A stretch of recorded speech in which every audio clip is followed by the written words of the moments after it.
and then he'll try to go over the top of the Missouri defense by throwing the football downfield to Malcolm Kelly. Now, of course, Chase Daniel, we know all about him. We saw him last week against Kansas.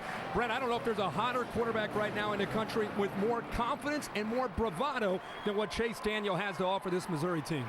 So settle in, folks. The big one is still to come. Who will be headed to New Orleans for the BCS championship? Who will celebrate tonight in San Antonio?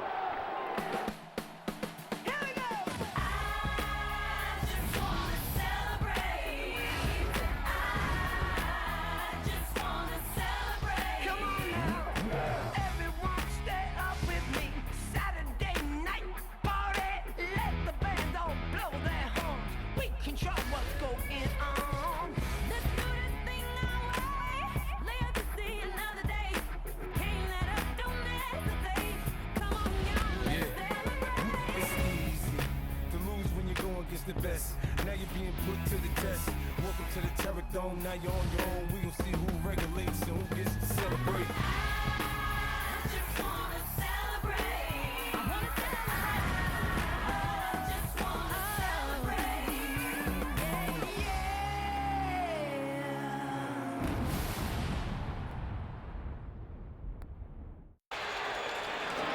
This game being broadcast on ABC HD, presented by DLP HD TV. So Missouri and Oklahoma are about ready to go to war under a roof. Missouri always takes the ball. That has been Gary Pinkel's MO when he wins the toss. And they will do the same here tonight. Now, there are a couple of injury questions, including tight end Chase Kaufman of the Missouri Tigers. Let's go to Lisa Salters for an update. Now, I spoke to Chase Kaufman during warm-ups, and he told me that even though he really wants to play, that he doesn't think he's going to be able to because that right ankle, the one that he re-injured last week in Kansas City, is still very sore.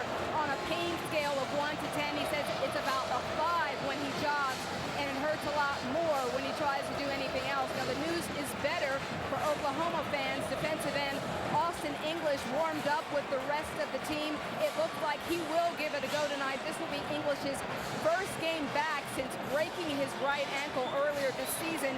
You can see that that right ankle will be very, very heavily taped tonight. But Bob Stoops was telling me about an hour ago, he said hopefully once the adrenaline starts flowing, that any lingering soreness that English may feel will be blocked out. Brett? And Lisa, for Stoops, 6th title game with OU in the last 8 years, and he's won 4 of 5. Familiar territory for him indeed. And for Gary Pinkel, the first time that he has played for the Big 12 championship. Ranked number 1. An amazing season, one of the feel-good stories of the year. Fans from both sides are here in force. And right away, Bob Stoops and OU will tip its hand about what they're going to do with Jeremy Macklin, the deep man, number 9. Garrett Hartley has put the ball on the tee. Will he pooch it? Or will they kick it to him and try to light him up with their great speed on the special team? We're about to find out.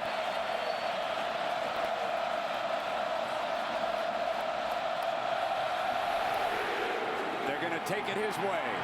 Here comes Macklin against the speed of OU. Macklin's got a seam middle out to the 30-yard line. And for Chase Daniel, folks, he came here with the great high school team. Carroll High School from South Lake suffered his only defeat right here, Kirk. Well, Chase Daniel, as I said, one of the hottest quarterbacks in all of college football, going to go over 4,000 yards tonight on this season. What more can you say? Forget the numbers. The intangibles are so important to Chase in his game, and they turn to him for the leadership for the Tigers. Field spread, 4 receivers, but Tony Temple, 22, who did not play in the first game in Norman, is alongside Chase in the backfield. OU brings 5. Dropped. Macklin drops the first pass of the game. Now, today's starting lineups presented by Dr. Pepper. Kirk talked about Chase Daniels. We've mentioned Jeremy Macklin. two fellas who made the All Big 12 team. Well, this is a group of receivers that is as good as I think as you'll see in the country, and of course the big offensive line led by Adam Speaker up front. Second down and 10.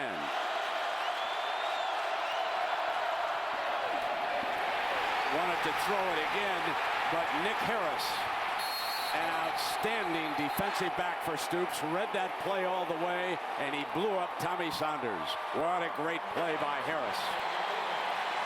Brent, you're exactly right. Nick Harris not only does a great job of reading this play, but getting around Martin Rucker. Because of his quickness, he's allowed to do that. But the interesting thing here late is I think Saunders got rid of the football, and because he was outside of the pocket, it is not a problem as far as having intentional grounding. It's just an incomplete pass because he was outside of the pocket area. Now the officials are talking. They're conferring about exactly what Kirk was reporting. The ball has been spotted back on the 18-yard line. Yeah, they moved him back. The referee is Cleet Blakeman. -11. So a terrific play by Nick Harris to start the game defensively. 3 down linemen, bring a linebacker with them. They've got a rush. They were on Daniels at 8 feet. And folks, that's what OU has to do. Bring the heat. Get on him in a hurry. And they did exactly that. Lewis Baker.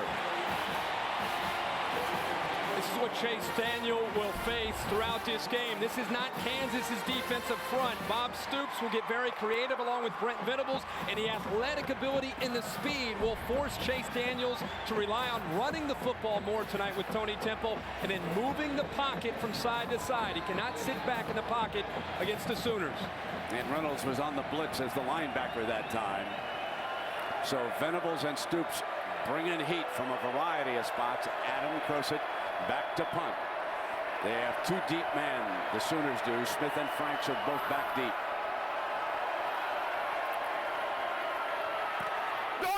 Beautiful punt. Fielded back on the 24 by Smith. And Smith is thrown down at the 34-yard line. William Moore getting there on that special team. He's a star on that unit. He'll be out there defensively for him. So here's Sam Bradford. And Bradford comes into this game, remember, only a freshman, and look at the year that Sam Bradford has had. As much as people want to talk about Chase Daniel, I think you have to look at Sam Bradford as a first-year starting quarterback and be very impressed with his poise. Reggie Smith here walks off a little gingerly there for the Sooners. And that would be a big blow to that secondary. He's one of the corners being tended to on the OU sideline. First down and 10. They show a power eye, the Sooners do, to start the game and throw out of it.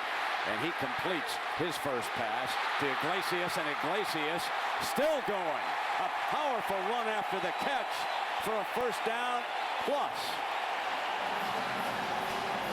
Love the call by Kevin Wilson, the offensive coordinator. All they talked about this week was running the football and getting physical. And last week against Oklahoma State, that's what they did. So what do? Quick pass out to Iglesias out of the I formation. I think they catch Missouri napping a bit because they're expecting the run from Alan Patrick. Kelly and Iglesias are both off to the left on this 1st and 10 from the Sooners 46. Back with the running game. Patrick, the ball carrier, and our OU offense. Kirk, of course, has already talked about Bradford. Sam Bradford setting records as a freshman quarterback. But how about Roddy Eldridge? The coaches put him on the All Big 12 team. And I think watching the development of this offensive line tonight, Kevin Wilson, the offense coordinator, really got after them last week against Oklahoma State, and they responded. He challenged them again tonight. They need to be physical to open up the running lanes. Duke Robinson on the All Big 12 team. They flare Patrick for a loss. Read beautifully on that play by William Moore. What a safety he is. I noted that he wasn't on the first team defense of the Big 12. Folks, I'm going to tell you I'm surprised. Now, I've only seen him a couple of games. But what great instinct. Brett, you and I, the last 2 weeks, we've fallen in love with William Moore. Number one is, think about this, since Pick Brown has gone down with an injury, William Moore has taken his game to a different level, not only reading the play, but great athletic ability to make that play in open space. Here's 3rd and long now for Bradford and the Sooners.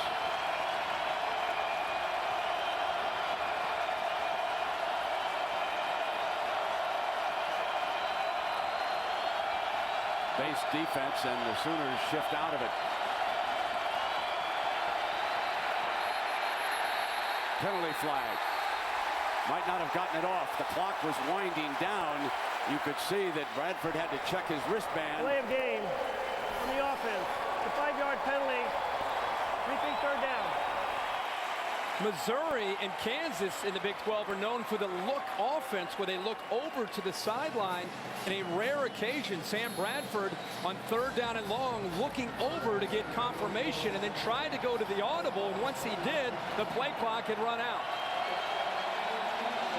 Now 3rd and 18. And Bradford checking the call over from the sideline.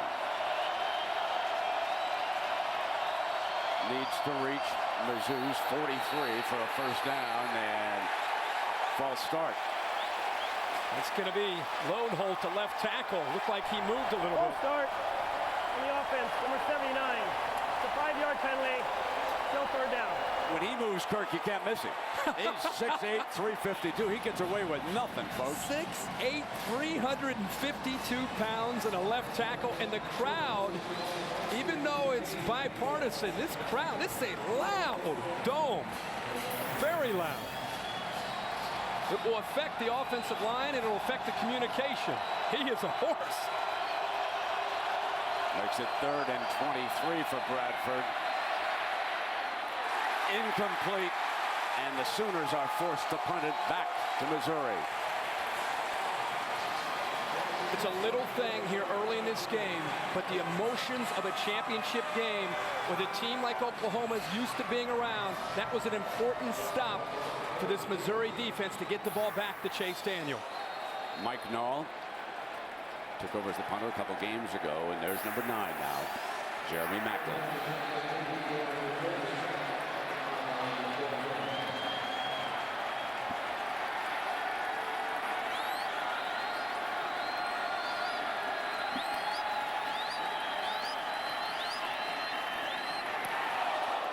Under pressure that time, and Macklin's going to let this one bounce into the end zone. It'll come out on the 20-yard line. Chase Daniel and the Tigers are about to have the ball for the 2nd time tonight when we come back.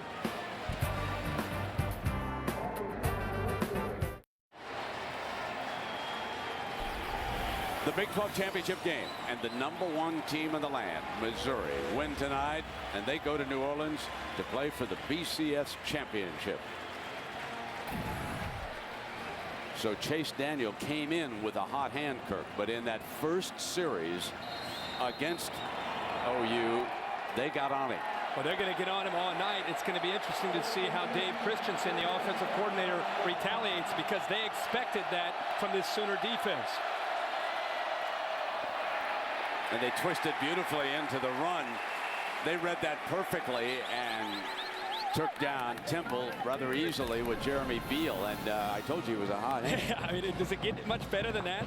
The last 3 weeks, far right column is always the most impressive. When you see 10 touchdowns and no interceptions and 40 of 49. You know, the coaches say in practice the ball rarely touches the ground. Well, they have to settle into this. They dropped his first pass. He's 0 of 2 so far tonight.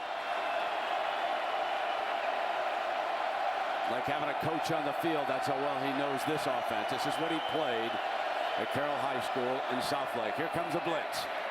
And they call a bubble screen, but well short of the 1st and 10 that time, as this OU defense has been ready. Franklin was the receiver that time, and here you see the big man, Austin English. How will he hold up out on the field right now? Number 33, a lineup at right defensive end. Curtis Lofton, the defensive player of the year. And then in the secondary, folks, they got 2 who made the All Big 12 team, but the coach says DJ Wolf has had the best year. 3rd down for Daniel and Mizzou. Gets it off. There's their initial 1st and 10 as he's able to fire it downfield. His 2nd completion of the night. Macklin, the receiver. There's the accuracy of Chase Daniel. In fact, his first pass went right through the hands of an intended receiver. This time Macklin one-on-one in his zone against Lewis Baker, who's got great speed. But if you're Chase Daniel and you look out and you see one of your top players, Macklin, isolated with a linebacker, you'll take it every time. But not many yards after that catch. Right, folks? OU speed. Throwing short passes again. Macklin could not break the tackle of DJ Wolf. Wolf was hanging on. Is he shaken up on the play? He has not gotten up. 25 is down and injured.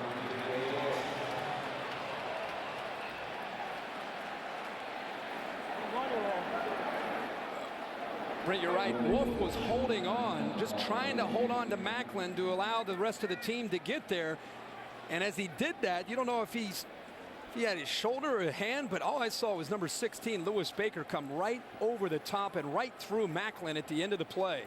Ferocious hit. And Macklin did get up, but Wolf is still down. This a big blow, because as we just reported, Bob Stoops thinks he's had the best year of any of his defensive backs in terms of making plays, making things happen. And we'll take a break right now. Mizzou and Oklahoma are scoreless in San Antonio. The Dr. Pepper Big 12 Championship on ABC. Brought to you by Verizon Wireless. Get sports highlights, trivia, and more only on VCast from Verizon Wireless.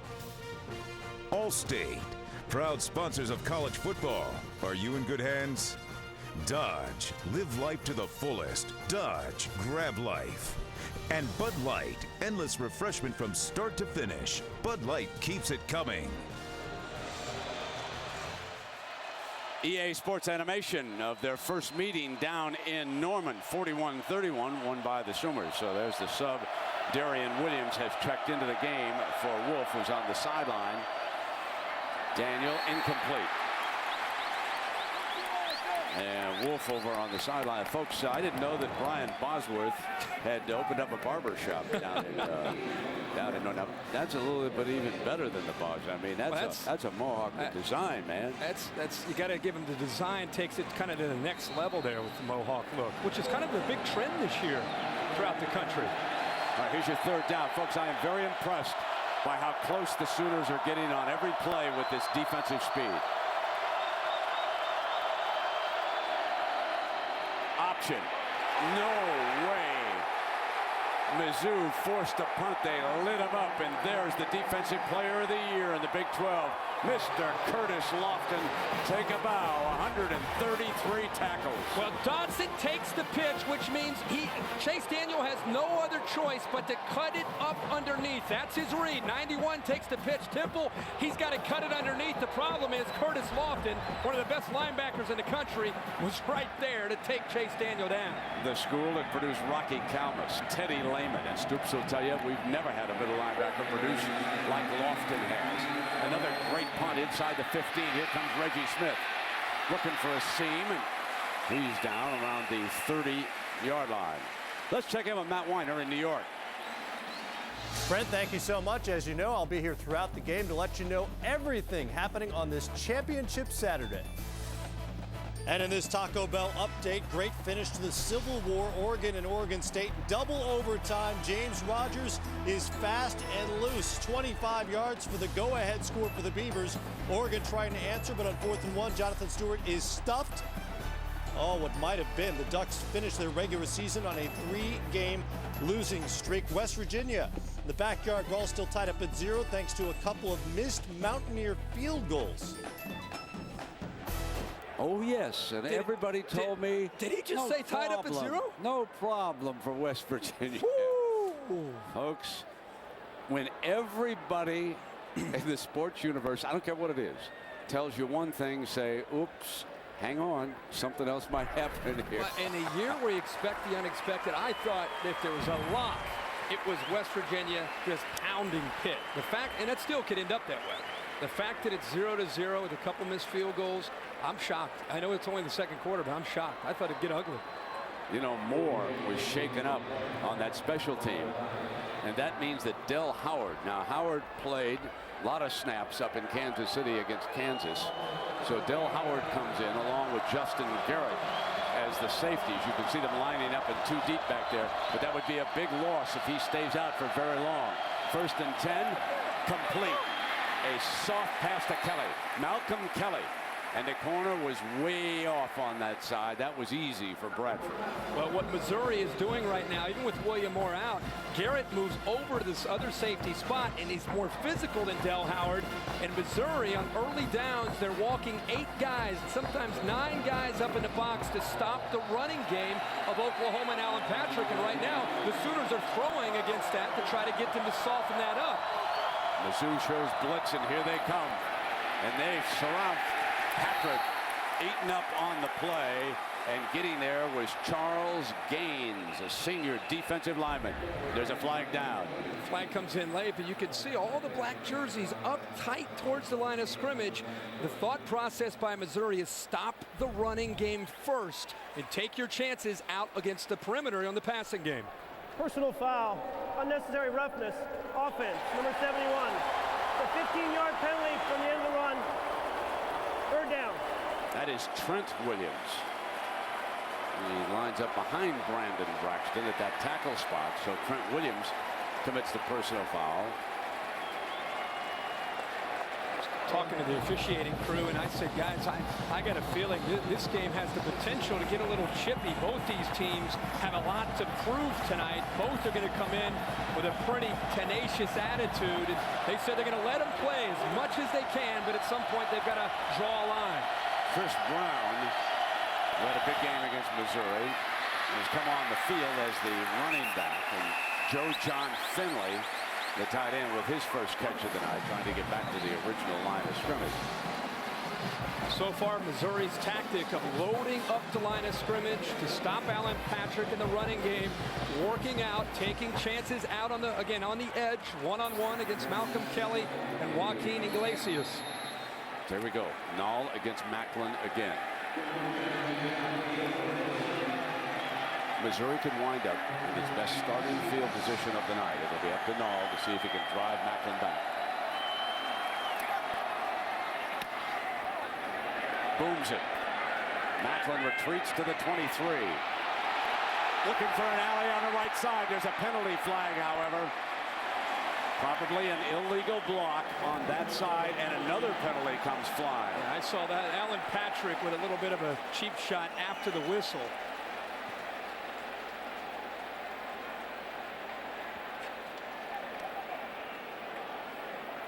Coaches are very unhappy with it, too. I mean, Stoops, they're all over him on that far side. And Gundy, this is what they did not want. They had him in a good situation.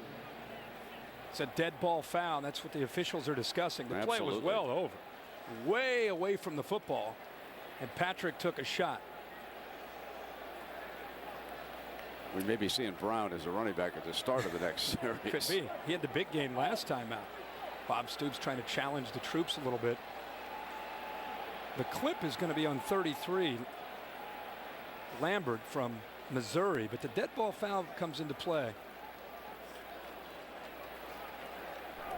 There are fouls against both teams on the play. During the return, illegal block in the back, number 40 against the return team. That penalty be assessed 10 yards from the end of the run. After the play, dead ball, personal foul, unnecessary roughness, number 23 for Oklahoma. Will be marked 15 yards from the spot, 1st down. So they gain a few yards. And Stoops not happy. Pinka will take it. We'll catch up with Chase Daniel when you come back.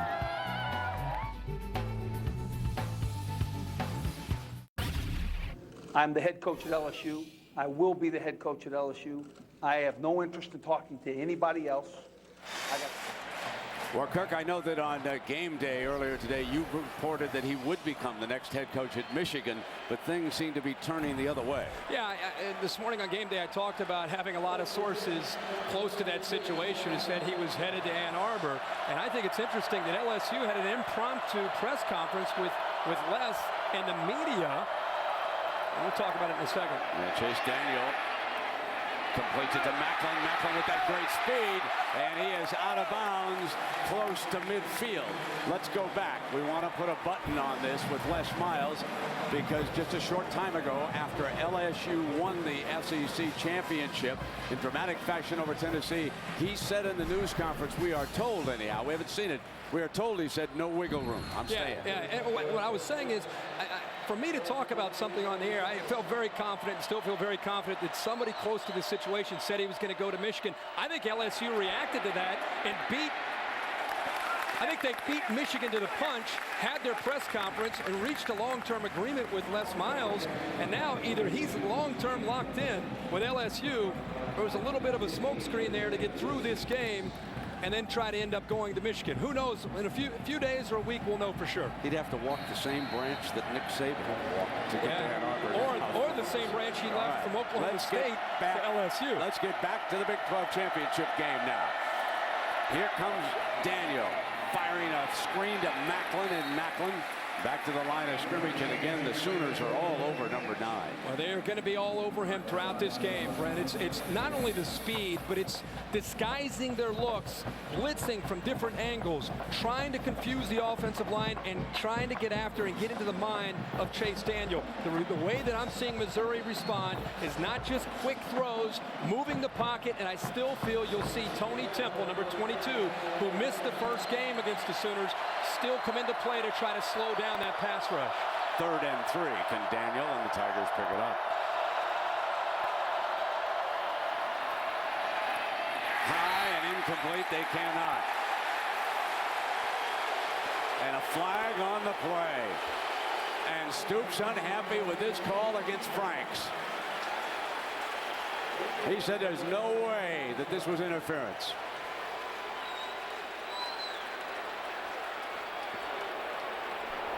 Pass interference on the defense, number 15. The volley placed at the spot, automatic first down. Bob Stoops is livid right now. He had what I'm seeing is Martin Rucker at 6 feet 6 inches, matched up with Franks at 5'10". He's got to win that battle. The ball is high. Questionable call there. Questionable call. It was interference. I thought he wrapped him and hooked him with that left arm. Daniel. Great fake, and this time he catches Rucker underneath. Cross the 25 to the 22-yard line. This is the other way you try to slow down an aggressive Oklahoma defense. Receivers, whether it's Macklin or this time Alexander, look at the ball fake, taking his time, showing the poise, and trusting Rucker coming underneath. That's the thing. If you can give Chase Daniel time, there are holes in this Oklahoma secondary. 1st down and 10. Daniel changes up as he sees something out there. Nick Harris back on the field. Harris wants to blitz. Daniel read it, runs the other way with Temple. And Temple across the 20, close to the 15-yard line, and McCoy makes the stop. I'm going to tell you, Daniel sees everything out there. He pointed right at number 5 as he walked up to the line of scrimmage. Such a comfort level for Chase Daniel in this offense. He ran a similar offense in high school at South Lake Carroll, and now you watch him and you watch his decision-making. He's in such a groove. He's almost like having an offensive coordinator out on the field making decisions. He doesn't have to look up into the stands to Dave Christensen. He's got the mind right out there on the field making the plays. 2nd and 4. They spread the field. Temple on a cutback at the 1st and 10. Down at the just across the 10-yard line.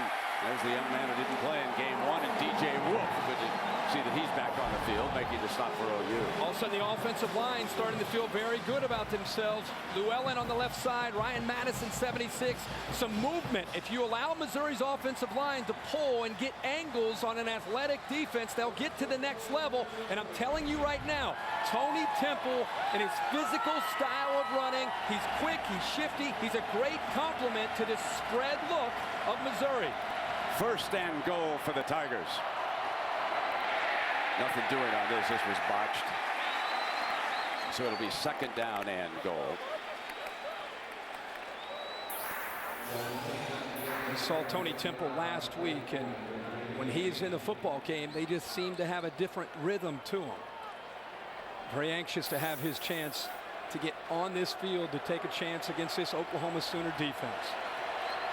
Now they spread it out with 5 receivers as Macklin returns and Temple watches. Well, this is where he's got to get rid of the ball in a hurry. Second and goal. Let's see what OU tries to do here. Show blitz. They're coming. Gets it off in time at the 5-yard line to Rucker. Incomplete. The official was right there, saw the ball, hit the artificial surface here, and that should bring up third down for him. What Chase Daniel looks for down inside this red zone area is the one-on-one matchup that works to his advantage. And Brent, these teams are going to settle down and these offenses are going to score. And when you get opportunities in the red zone, you've got to score touchdowns. You cannot settle for field goals. Jimmy Jackson, a sturdy backup running back, is going to come in right next to Daniel. They're going to fake it, throw end zone high, incomplete. Now that probably will signal Jeff Wolford to trot onto the field here and attempt a field goal. Folks, Wolford has an amazing record going. He has never, as in ever, missed a kick in Big 12 play. 87 straight field goals and extra points. I mean, this former diver is doing a sensational job. Tommy Saunders is his holder. Don't let him jinx you, Jeff. Lock in, kid.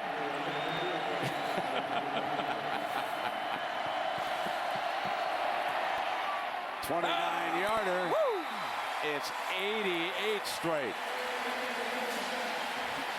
Chase Daniel will take the field goal, but he's frustrated at the inability to strike for the touchdown. Mizzou leads it by 3. My ear. I hear you though, Chris. Go ahead. Well, I got a couple of things. One of the things Missouri's doing on those quick little outside screens is slowing down the pass rush of the defensive ends from Oklahoma. That was one adjustment. When Oklahoma's getting pressure, they're bringing in fresh bodies, and they're beating Missouri's offensive line off the ball noticeably. And also, Macklin, you can't. So we welcome you back to the Alamo Dome. While you were gone, Chris Spielman and Kirk Herbstreit were discussing some of the things that they have seen so far in this game and some of the adjustments that Missouri has made. And from time to time, we'll be checking in down on the field with Chris to see what his insights are. Wolford with the ball on the tee. Fielded from the 9, and here comes Patrick. He owes Stoops one. He does. Because of the penalty. And Chris, from down there, your vision down on the field, what are you seeing?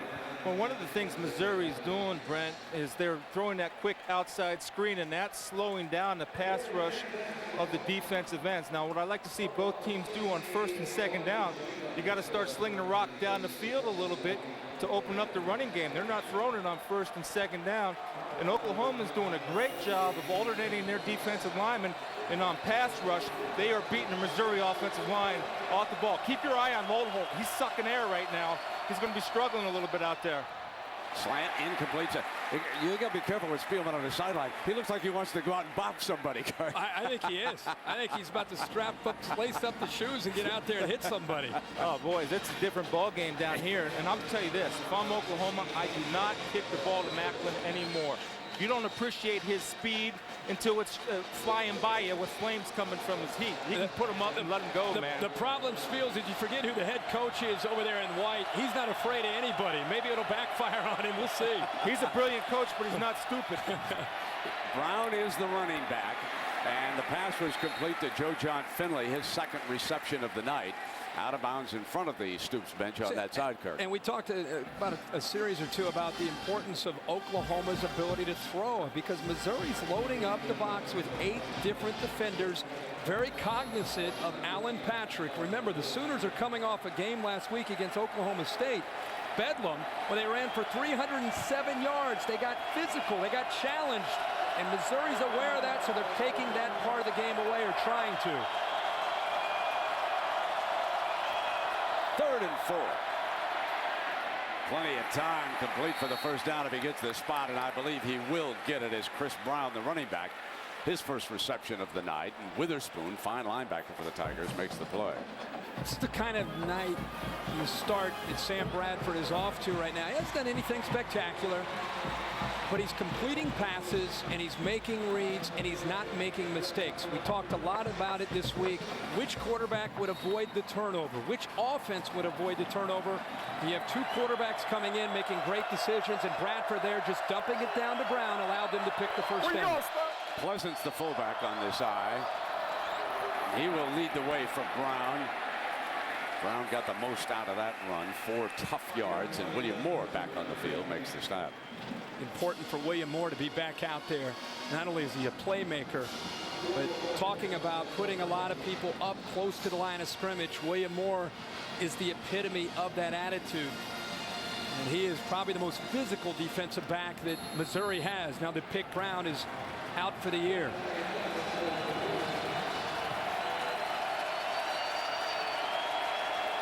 They've got 10 guys within 5 yards.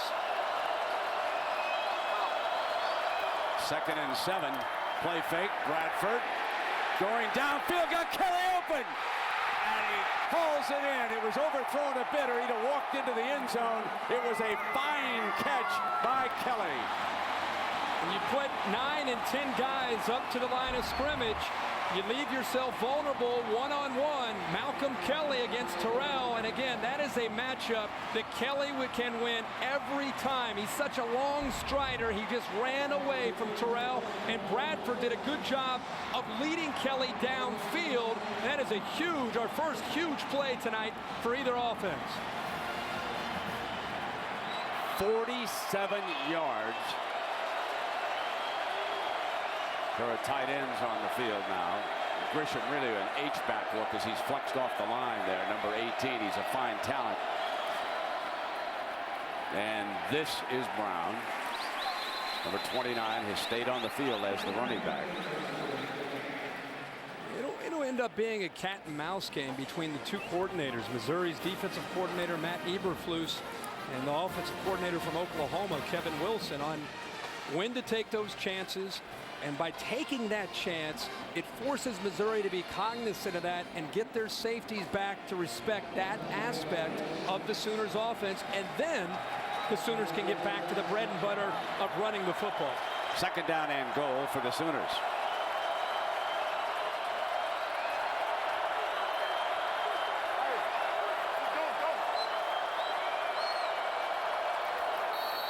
Got him again, left tackle. Left tackle. Load hold. He's flinching over there. He's a load hold. Yes, he is.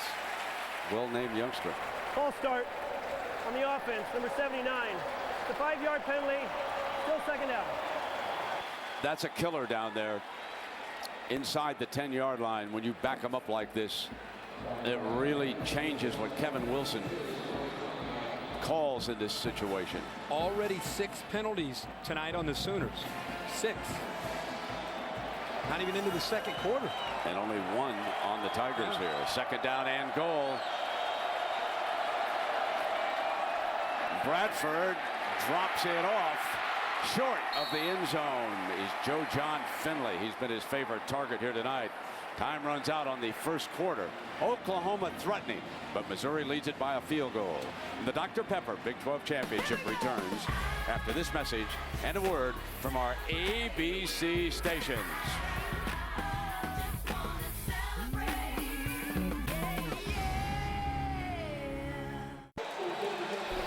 Here's 3rd and 4, and both Kirk and Chris agree. Watch for number 18, Jermaine Gresham. He's scored 10 touchdowns on the season for OU. Remember Chris Brown in the first matchup between the Sooners and Missouri, also 3 touchdowns. He's tough in this area as well. If they get the numbers, they can run him. Here he comes, end zone touchdown, just as you called. Brown, who had a big day, 13 for 67 yards along with those 3 TDs, and he bounces in to put the Sooners up for the first time tonight. There are 2 players when you talk to the Sooners coaching staff that you can tell they're very excited about. DJ Wolf on the defensive side, and then Chris Brown, the sophomore tailback, who, as far as the media is concerned, has taken a back seat this year to DeMarco Murray, who's out for the year, and Alan Patrick, and Brown steps in there for a big score. Garrett Hartley on for the extra point. This has not been on all season long. That was perfect. I mean, that's right downtown, wasn't it, as Brown scores the touchdown. Hartley adds the extra point. Great blocking on the left side, and a seal block this time by Joe John Finley. And the vision that you see from Brown, he has an ability to pick the lane that he likes. He likes to cut back, and because Finley sealed that to the backside, plenty of room for Brown to go in untouched.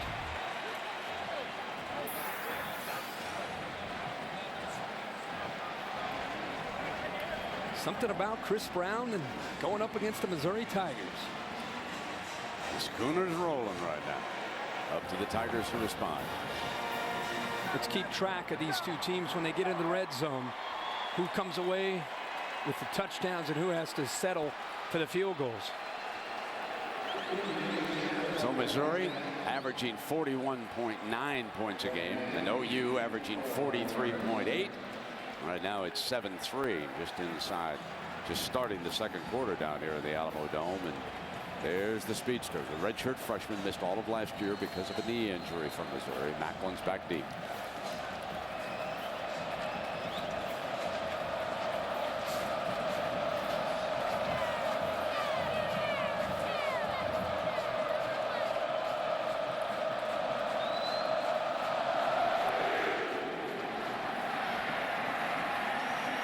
Two yards deep in the end zone. Macklin cuts back. And he is down short of the 25-yard line. Let's check in with Matt Weiner in New York. All right, Brent, let's get a check of your prime time pulse while the Tigers try to play their way to the BCS title game. West Virginia is leading 7-0 on Pittsburgh thanks to a touchdown run by Jarrett Brown, who's replaced Pat White. He's on the sideline, apparently with an injured thumb. And on ESPN2, Arizona and Arizona State at it for the Territorial Cup. A Willie Tuatama touchdown passes the Wildcats on top. Remember, Jarrett Brown, a lot of experience there as a backup. He's played in some big games for the Mountaineers. Complete and blown up. Nothing doing for Saunders on that reception, as OU has read this pass attack beautifully. Brent Venables and the rest of the coaches on the defensive side have really had the Sooners ready for Chase Daniel. To watch Missouri last week against Kansas's defense and then to watch them tonight, you could tell how much they respect Brent Venables and the Oklahoma defense and the speed. I think eventually they are going to have to take some shots and try to find some seams and also play action. You could still go after an aggressive defense with play action and throw over top of them. Moving the pocket to the left. Can't find anybody open. Throws it away, incomplete, as Rucker was breaking after Chase had decided he's got to get it out of there, and they moved the pocket that time to the left. But what we didn't see in the Kansas game, we're seeing in the Sooners game. Oklahoma getting on number 10 in a hurry. Well, they're not only getting on him and chasing him, but they're taking every opportunity that they can to physically make Chase Daniel feel their presence. Even if they don't get the sack, they're trying to hit him. And that was English, the injured defensive end, who means so much to that defensive line. Number 33, hairline fracture, missed 3 games. He's trying to get past that offensive line. Daniel throws high and complete. A 1st and 10 to Saunders. Big time third down pass, 21-yard gain. Well, it started with the offensive line picking up the blitz, and then the bust here by Marcus Walker, he sinks to the inside on the slot receiver and completely loses Tommy Saunders, who comes up with a big gain. Great recognition by Chase Daniel.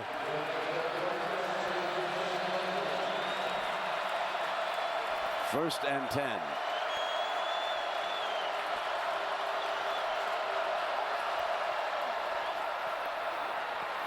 Temple battles his way.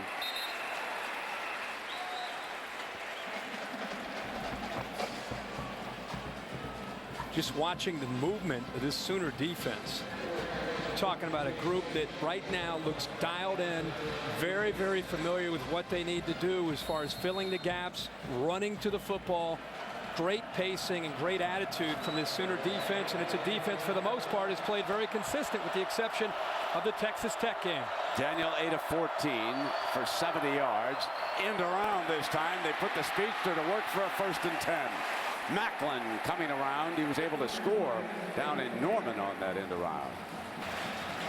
Another blitz here by Oklahoma. They're changing up the looks. Great block right to the right here by number 1, Jimmy Jackson. That opened it up, and with the speed that Macklin has, after the blitz by Baker got picked up by Jackson, it allowed Macklin to get to the corner and to pick up another first down for Missouri. Tigers inside the Sooners 45.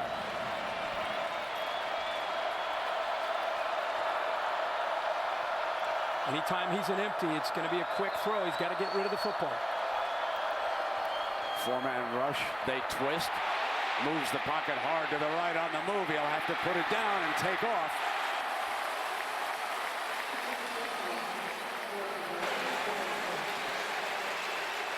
Intelligence, savvy, poise. Chase Daniel, we just talked, Brent, about in an empty set, there are no backs back there to help, and with the Sooners one-on-one, they're able to get by Missouri's offensive line, and instead of throwing it away, instead of taking the loss, he uses the speed and shows his versatility to pick up a nice gain. So the 8 yards makes it 2nd and 2.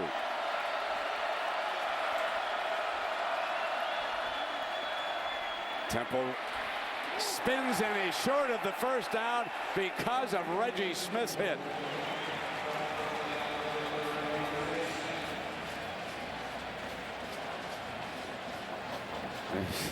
We just talked about him reaching up there on this one. I'm telling you, boys, he brought the plastic. They are blitzing, and they are coming up, and this time catching Tony Temple in a spin move. He's up in the air, and you don't want to do that against this secondary when they're closing in. That time it's Reggie Smith. Whether it's the corners of the safeties for this secondary, they're all about 5'11", 6 feet tall, and about 195 to 200 pounds. Interchangeable parts. You know, when I saw it live, I didn't think he got the 1st and 10, but the spot was pretty good here, and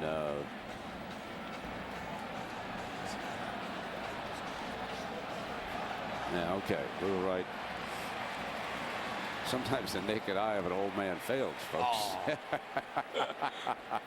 I was going to have the AARP excuse on that one. No. If I'd have missed that one. No, you're all over it. Now it's 3rd down and 1 coming up for Pinkel and Mizzou.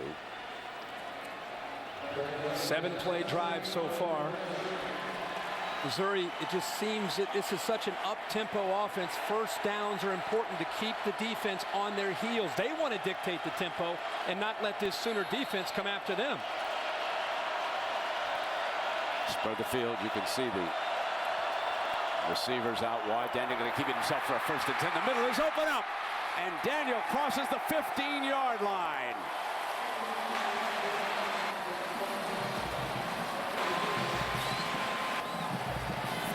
Five wide receivers, spreads the defense all over the field. All you'll see is 4 Oklahoma Sooners down inside this area right here.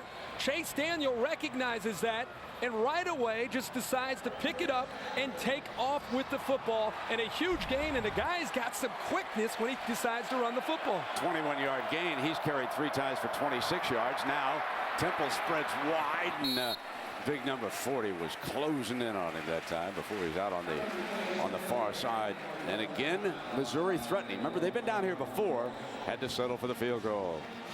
Well, those big gaps coming into play here when they're trying to run the ball with tempo, and we talk all the time when it comes to Missouri how far their splits are with their offensive linemen. And on that third down, or the big run there by Chase Daniel, he saw those seams and took off. 2nd and 7. Derek Washington checks in as the running back, number 24.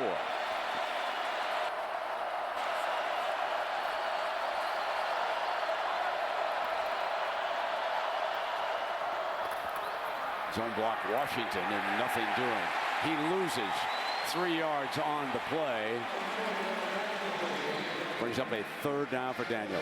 What a great play by Austin English on the backside, playing with a hairline fracture in his ankle. Shows that he is not only quick when it comes to rushing Chase Daniel, but he can get physical. And that time dominated the line of scrimmage and forced the ball carrier to bounce it to the outside. And when you bounce it to the outside, there's just too much speed on this Sooner defense. 9.5 sacks for English. He leads the Big 12 in that category. 3rd and 9. Needs to reach the 5 for a 1st down. Here comes the blitz. Daniel gets it off. Is that going to be interference? They look at each other. The linesman throws it. He couldn't get the yellow flag out of his pocket. I was watching him live. Over here on the sideline, he wanted to call it, and he couldn't get it out. It's on Walker. Automatic 1st down. That's the 2nd time Bob Stoops has seen a call. Pass interference on the defense, number 5. Foul place to the spot the foul. Automatic 1st down. 2nd time he's seen a pass interference call go against him. The Sooners brought the blitz right into the face of Chase Daniel. That's why the ball was high. Lofton, the linebacker, gets there. The ball comes in high, and let's see if Walker comes in and gets to Alexander. But he hooked him again with the left hand. If anything, it's the left hand, but it was not the contact with the chest. But he is using that same technique with his left hand around the waist. They gave the wrong number. Daniel going to keep it again. Right up to the middle, to the end zone.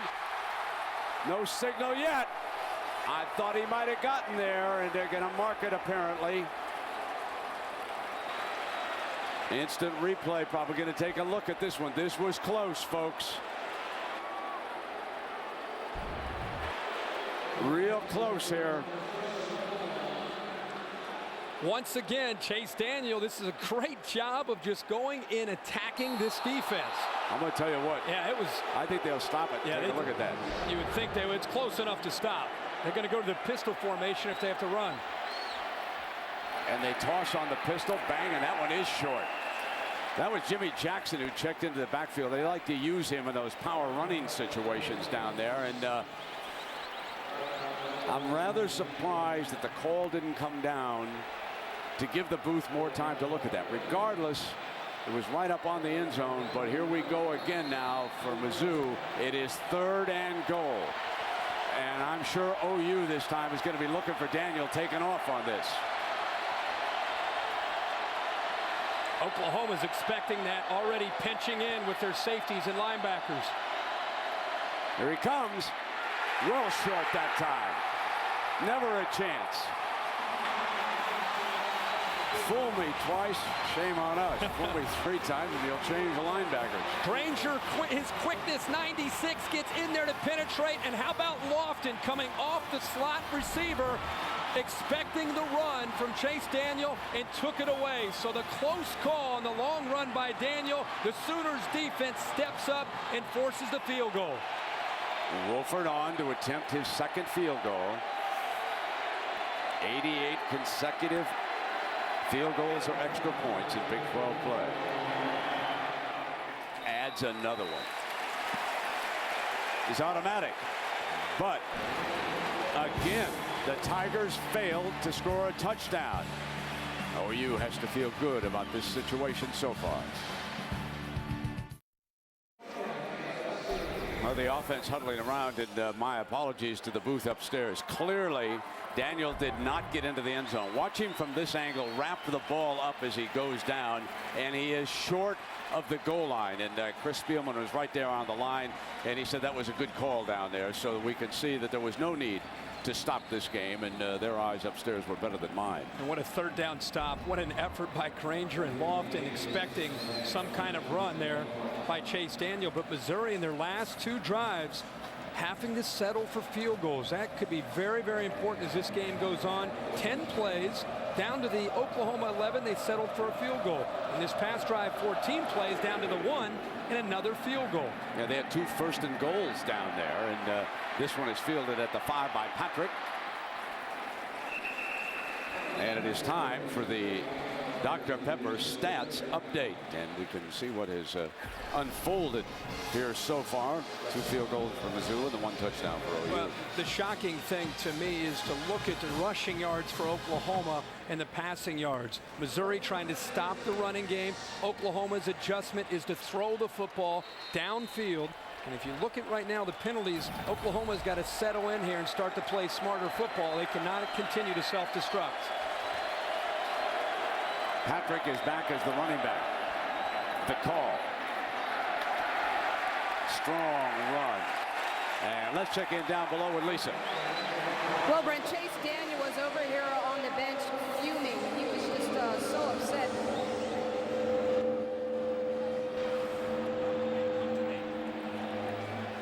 Yeah, no question about it.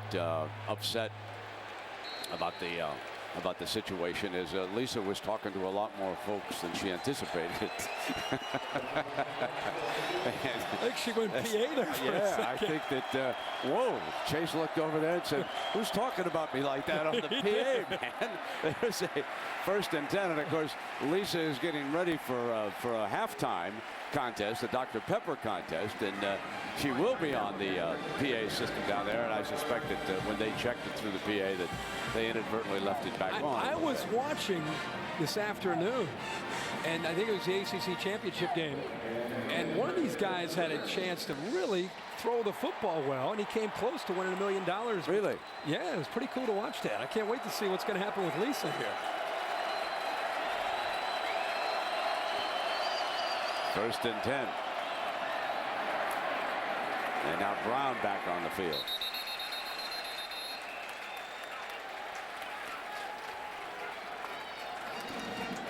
Once again, Missouri, 1st and 10. I think you're going to see Oklahoma go back to that. I really believe that Kevin Wilson has his quarterback right now saying, let's just be patient with those shots downfield. It's going to come, and in the meantime, let's just continue to run the football and do what we do well, and then we'll get back to getting that one-on-one opportunity. There's a look at Kevin Wilson, fine offensive coordinator for the Sooners. 2nd and 8.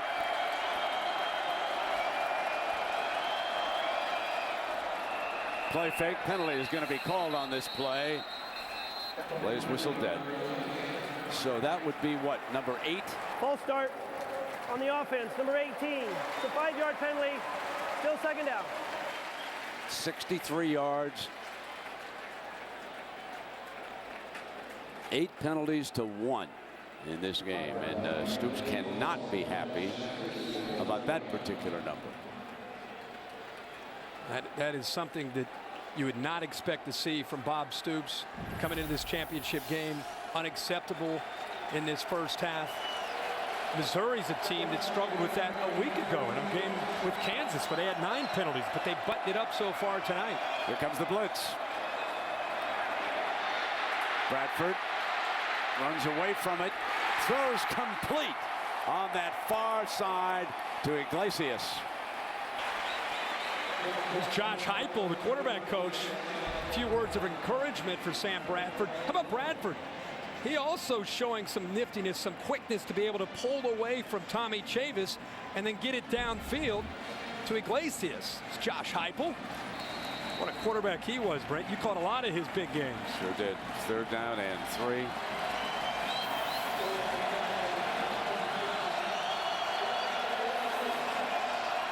Brown back as the running back.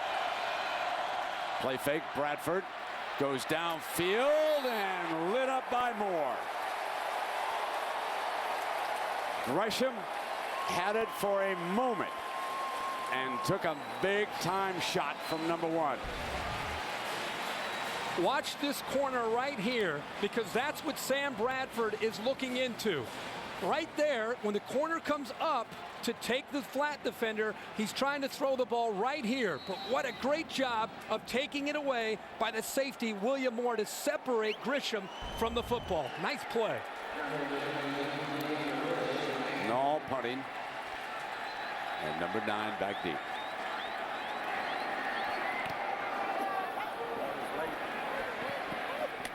Macklin fair catches inside the 15 at the 14-yard line. The Big 12 championship. Number 1 Missouri trails favored Oklahoma by 1. The Dr. Pepper Big 12 Championship on ABC. Brought to you by Dr. Pepper. With 23 flavors in every Dr. Pepper, there's more to it. The all-new Cadillac CTS, the 2008 Motor Trend Car of the Year. Aflac, ask about it at work. And Walt Disney Pictures' National Treasure Book of Secrets, opening December 21st, rated PG.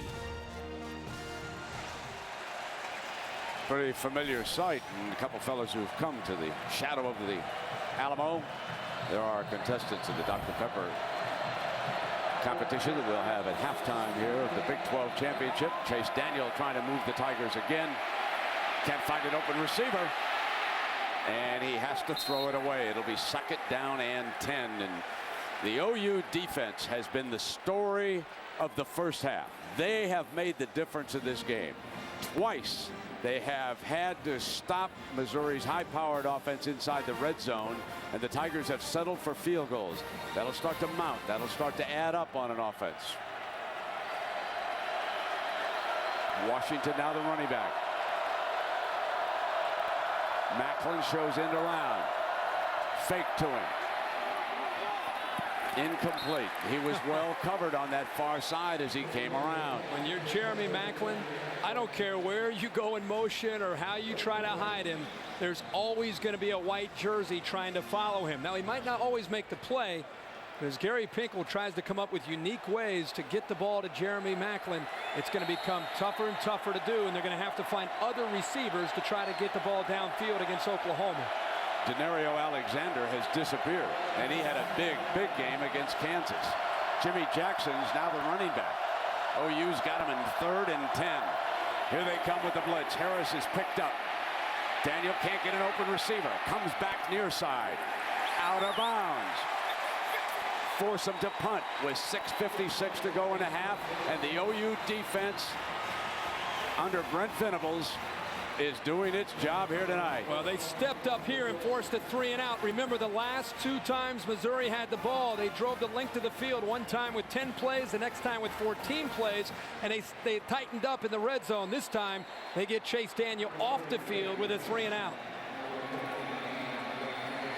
As a result, OU figures to have perhaps even a half field to work with here.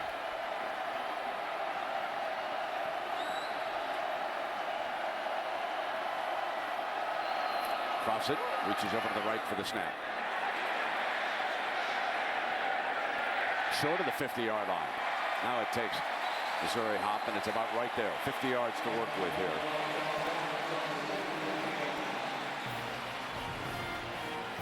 So Missouri, number 1 in the country, trailing Oklahoma by 1.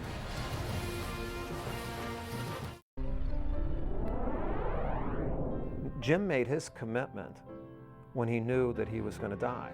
He committed to finding a cure when he knew there wasn't going to be a cure for him. That's the beauty, the genius of what Jim did. He turned the ultimate loss into hopefully what will become the ultimate win. Join ESPN and the V Foundation in the fight against cancer. Call 1-800-JIMMY-V or log on to www.jimmyv.org and donate. Best starting field position of the night for either Oklahoma or Missouri. Sooners have a 1st and 10, and Brown, the Sooner running back. Play fake, Bradford. Moving to the right, picks up his running back for a 1st and 10.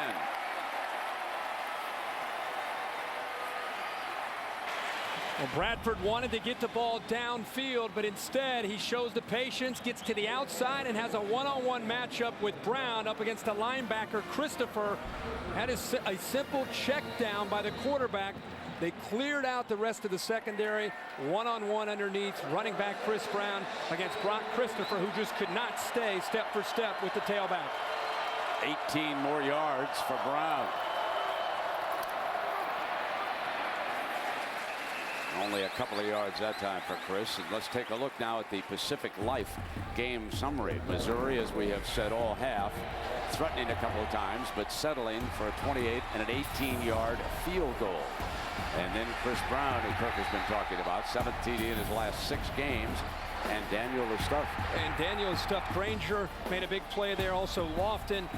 Chase Daniel frustrated, and has us where we are now at 7-6 Sooners. Bradford is 10 of 13 for 120 yards. Moore showing blitz. Picked up. He was hit on the release. Incomplete. Pass intended for Iglesias. Bradford will continue to take some shots. He's going to have to continue to take shots because his receivers, who are very talented, are isolated one-on-one. That's one of the ways to slow down a defense, and he is very fortunate at that time to get the ball off because Shulock was coming off the edge from his blind side. 3rd and 7.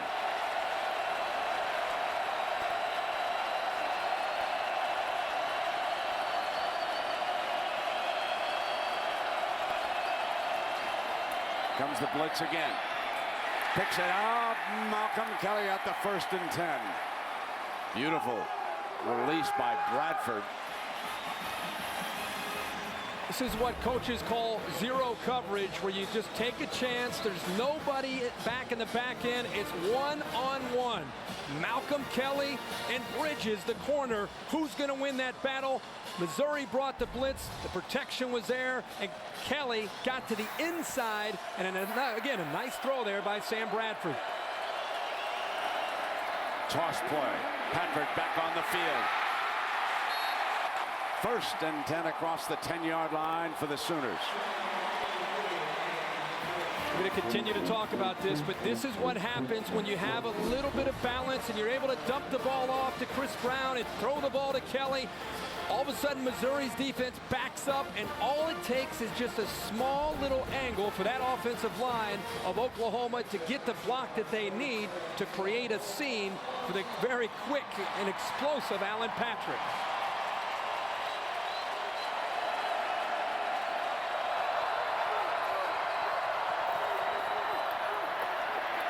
Not this time. Van Alexander steps into the hole.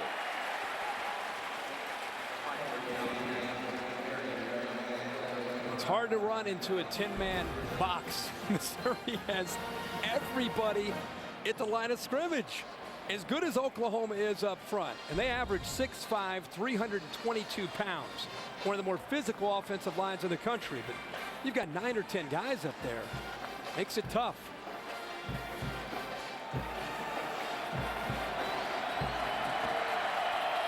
Now 2nd and goal. Gresham is to the right of the formation.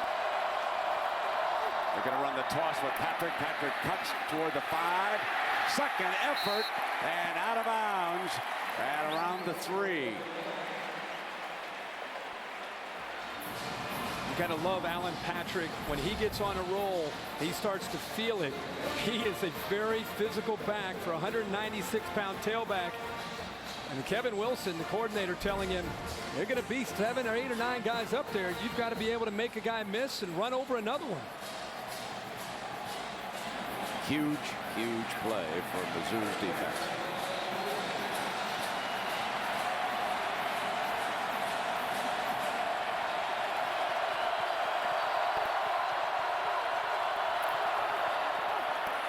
Brown, touchdown.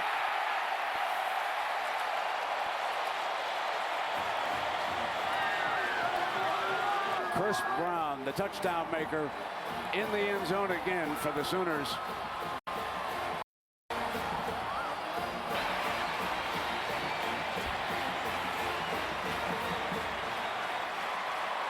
drive there, Brent. Nice job of mixing up the play calling, and at the end, it just comes down to who's more physical in the trenches. And a good seal block again by John Finley to open that running lane up that time for Brown. Here is Hartley. And folks, this goes back to the OU defense. 3 and out.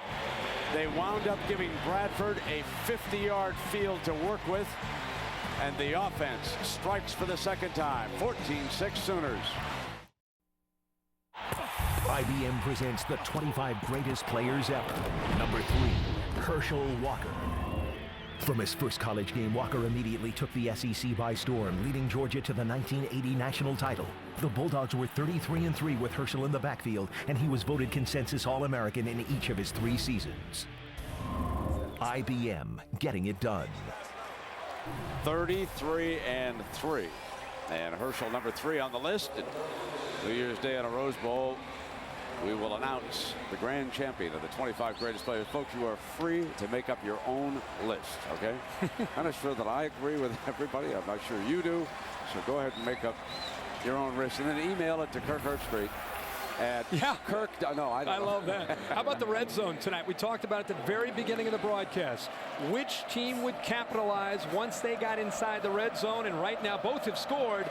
But Oklahoma 2 for 2 with 2 touchdowns, and Missouri's had to settle for the 2 field goals. Difference in the game. There's that Oklahoma swagger. If you want to bring it, number 9, come on after us. Not ducking anybody. And I'm telling you, I'd have been surprised if Stoops had done otherwise. Let's go to Matt Weiner in New York. All right, Brent, this SportsCenter Minute is powered by Vizio. On a day both Les Miles and his bosses insist he is staying at LSU. His Tigers beat Tennessee 21-14 to win the SEC championship. Jonathan Zenon's pick 6, the go-ahead score. And USC off to the Rose Bowl after a 5th win in 6 years against UCLA. It's their 6th straight Pac-10 title. And I see Lewis Baker, linebacker, shaken up on the field here on the coverage team on the 15. And let's check for the Aflac trivia question. I wonder where that duck has been. All right, Oklahoma has won 4 Big 12 championships under Bob Stoops. Name the 4 starting quarterbacks who led those teams. All right, Mr. Herbstreit, the clock is ticking. This is my chance here. All year, it's been 1934. You finally get into my wheelhouse here. Jason White. Tick, tick, tick, like that. Nate Hibble.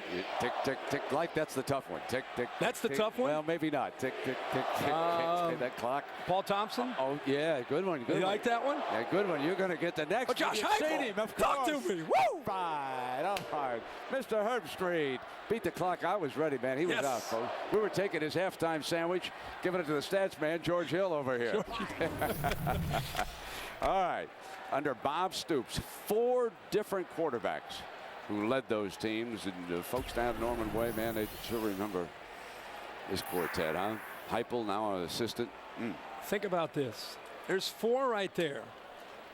And if they're able to go on tonight and win this game and win 5 Big 12 championships in the last 8 years, it would be with 5 different quarterbacks. That's amazing to do. A lot of times a guy wins it 2 or 3 years. With 5 different quarterbacks in 8 years, it tells you the great job that Bob Stoops is doing in Norman.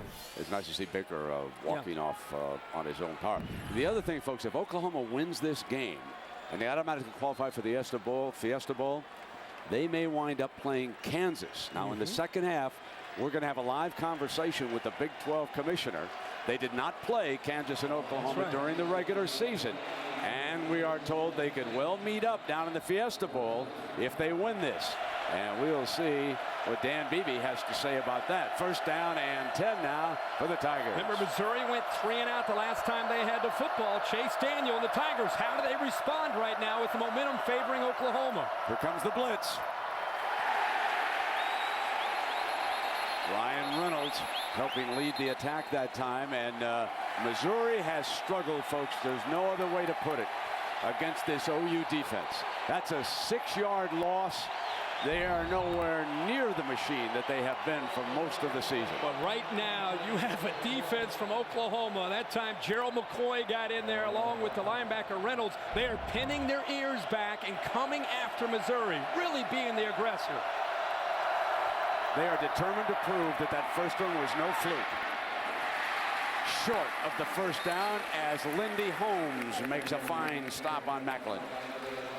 Missouri's having a magical year. They talk a lot about their intangibles. They talk a lot about how this team is once in a lifetime when it comes to working with them. Only offense in the country to score over 30 points every single game out. They have plenty of time and plenty of firepower to get back into this game, but they've got to show some poise and composure here against this Oklahoma defense. Don't want to give it back to the Sooners. This third down, big for Mizzou. Here comes a blitz again, picked up. Got the 1st and 10. Snapped off a beauty that time to Saunders. It's a great job this time by Oklahoma, recognizing the down and distance and cheating their secondary up off of the blitz look. You can see, look how tight the look is from Oklahoma. I love to see that because that tells you that this Oklahoma defense is dialed in to not only the call, but the down and distance and cheating up. And that time it almost worked out for them. Here they end around. Alexander's finally got the ball, folks. Out of bounds on the far side. Hasn't caught a pass, but Wolf has to track him out of bounds. Let's check in with Matt. All right, Brent, the way things are going, there are going to be a lot of happy folks in Ohio and Georgia. Missouri Tigers losing. West Virginia now losing. Pat White is on the sidelines in street clothes with a dislocated thumb. That was Pat Bostic pushing it over for Pitt, leading the backyard. Raw same score, Arizona State up on Arizona. You gave me a look like I say nothing. I try to tell you, Kirk. I try to tell you. Run for cover, folks, when everybody tells you something. Everybody tells you one thing. You know about that Run stuff. for them there hills. 1st down and 10. Here's Daniel. This is complete again, and now they're moving the ball across the 45-yard line, picking up a 1st and 10, refusing to go down, and there's a penalty flag on top of this. They might have been giving Rucker the business. Well, it took 5 of them to bring him down. Looks like a little face mask, maybe.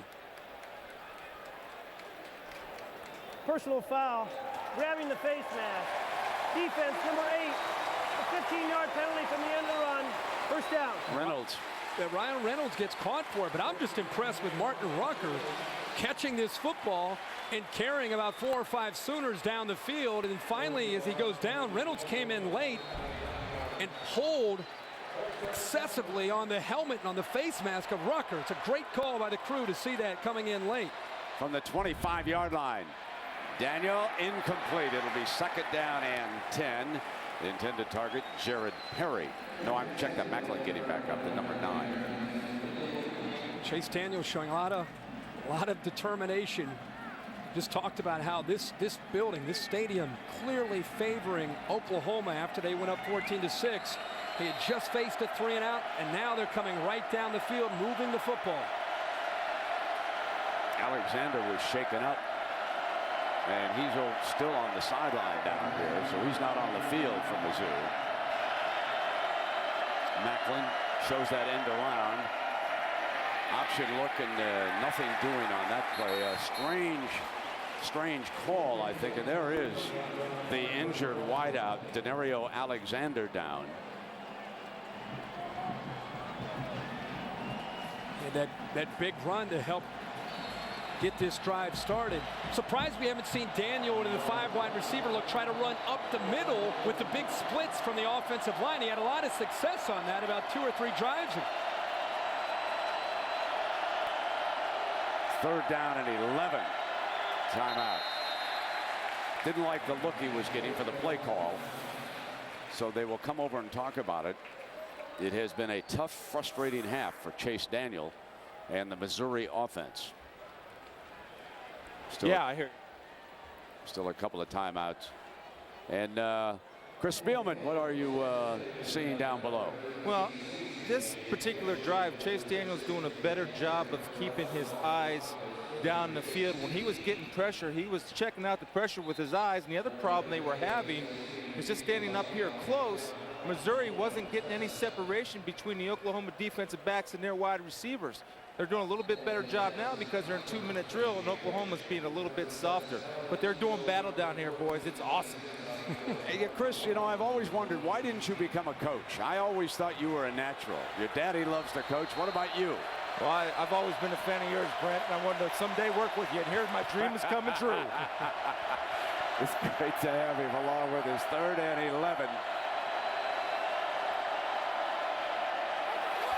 Pressure, running right, and a reception going down was Franklin. Got it. 1st and 10 on the catch, working against Smith. Nice work by William Franklin.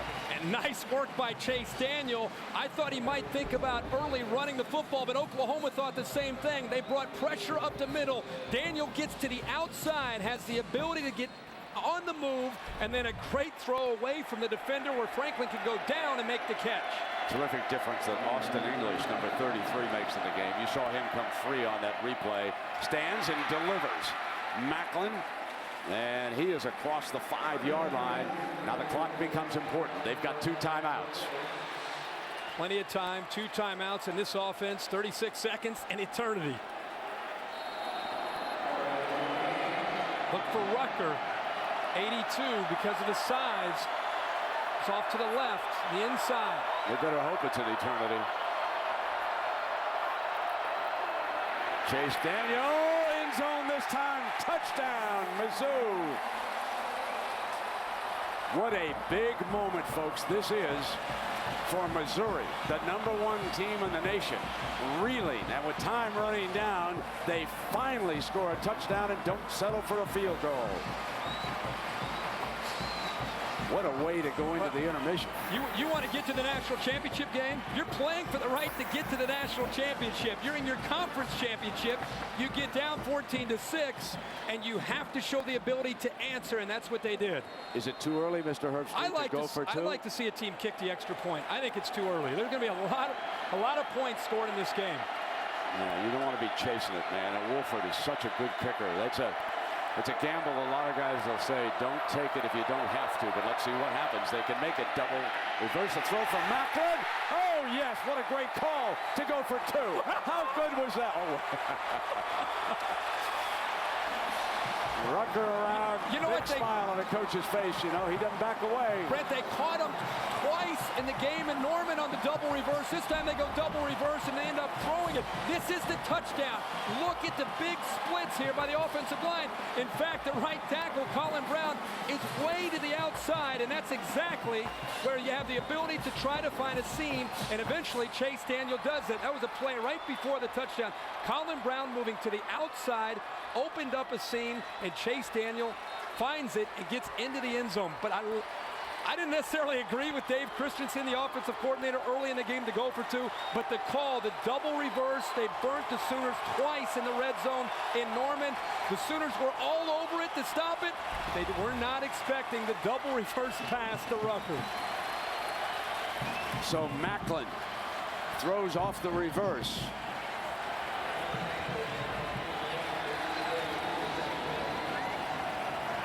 Rucker hauls it in for the 2. And the speedster can do a little bit of everything.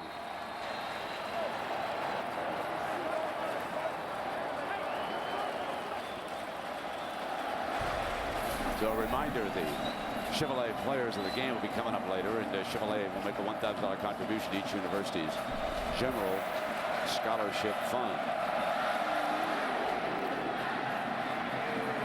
Fielded at the 21-yard line. Patrick.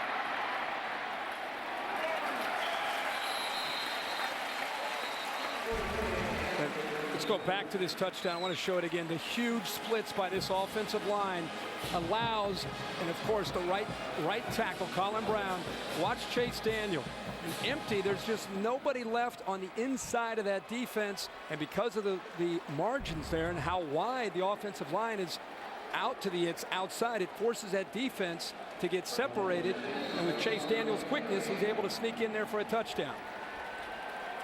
And for Jeremy Macklin, that's the third pass he's thrown this season, and he's completed 2 of them. And OU says, we'll take a deadlock and go on inside the locker room.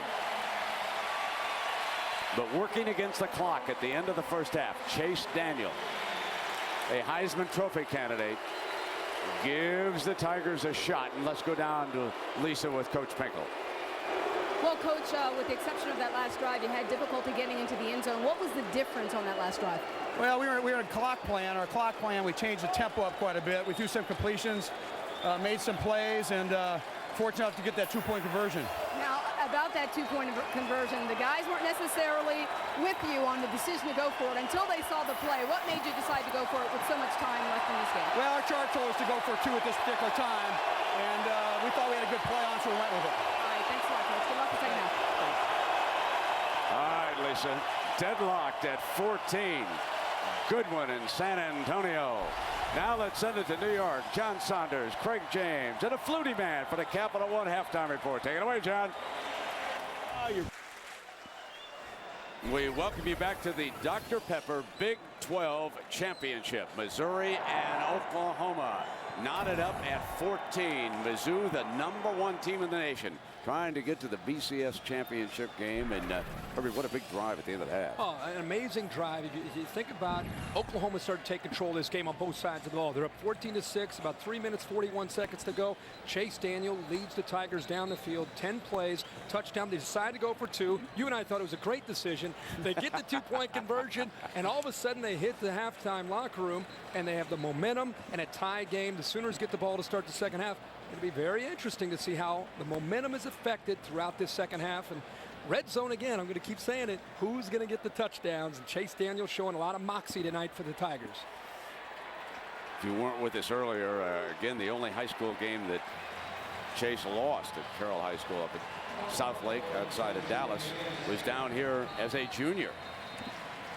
Came back and they won the state championship. That loss was to Katy, Texas, down here at the Alamo Dome. And like Kirk told you, the Sooners will start the second half with the kickoff.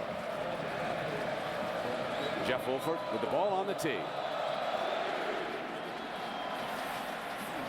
Fielded at the 2 by Iglesias. The wide receiver brings it out to about the 20-yard line before they take it down. In our Pacific Life game summary shows you the numbers here, Kirk, from the first half. And you can see the passing yards up for Sam Bradford. I think that theme will continue in the second half because of their ability to throw against Missouri, trying to take away the run. The penalties by Oklahoma, very alarming. 9 penalties in one half. Missouri, after having 9 against Kansas last week, only 1 in the first half. Alan Patrick opens as the tailback. Bradford to Kelly. Kelly, 7 yards on that first down pass. So if I'm Oklahoma, I want to get Sam Bradford in a position to throw the football. Throw the football and then get back to running with the physical running style of Alan Patrick. And they're the 2 quarterbacks in the nights that they have had. The numbers don't indicate how well they have really played. Bradford off to a pretty good start, 11 of 15. But Chase Daniel has done a lot with his legs to keep plays alive, with his scrambling and also scoring a touchdown. Neither team has fumbled either, so we haven't had a turnover. Bradford complete as he slides it through to Joe John Finley, who's been active here.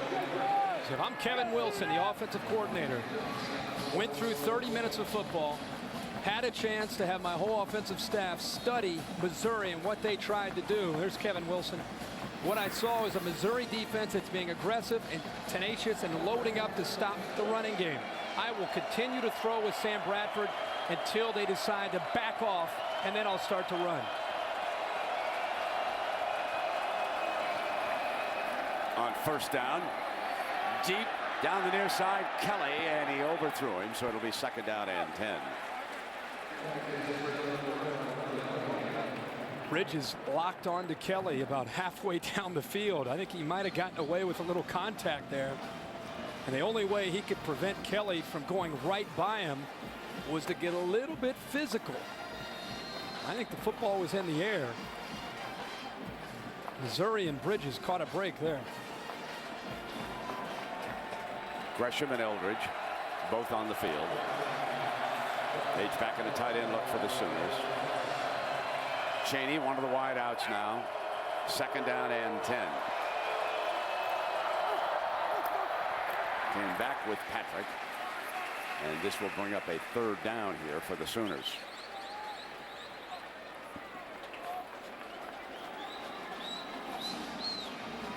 Every game is big.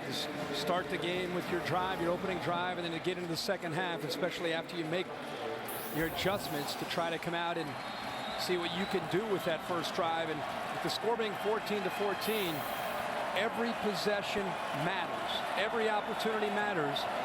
And staying on the field on 3rd down matters for both these offenses. Manuel Johnson in motion. Need 5. 4th down, and OU forced to punt on the first drive of the second half.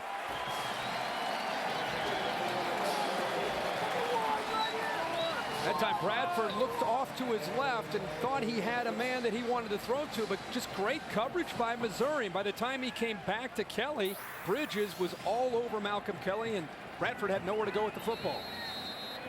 Macklin is back deep again. Patrick will try to get downfield on him. He's one of the gunners. He's at the bottom of your screen, off to the right now as you look from behind Nall. Man coming right up the middle. They were sending everybody downfield. Macklin just going to let it bounce, and it'll roll dead inside the 15. But we've got a penalty flag back around the 41-yard line here on this punt.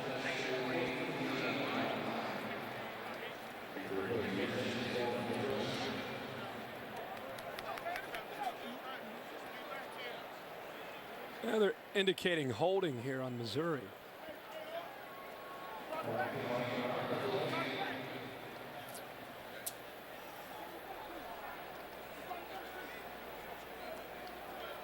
During the kick, holding against the receiving team, number 19. Penalty is half the distance to the goal line from the end of the kick. 1st down. Big field position penalty against Gary Pinkel's Tigers. Carl Geddes, true freshman.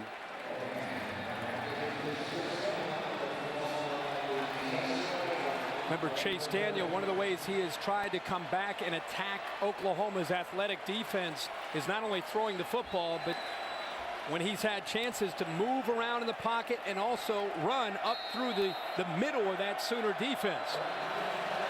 5 wide. Spread the field.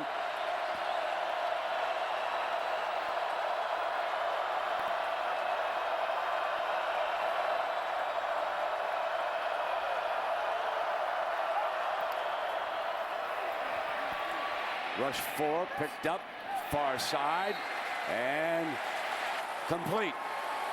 Tommy Saunders working the sideline on the far side.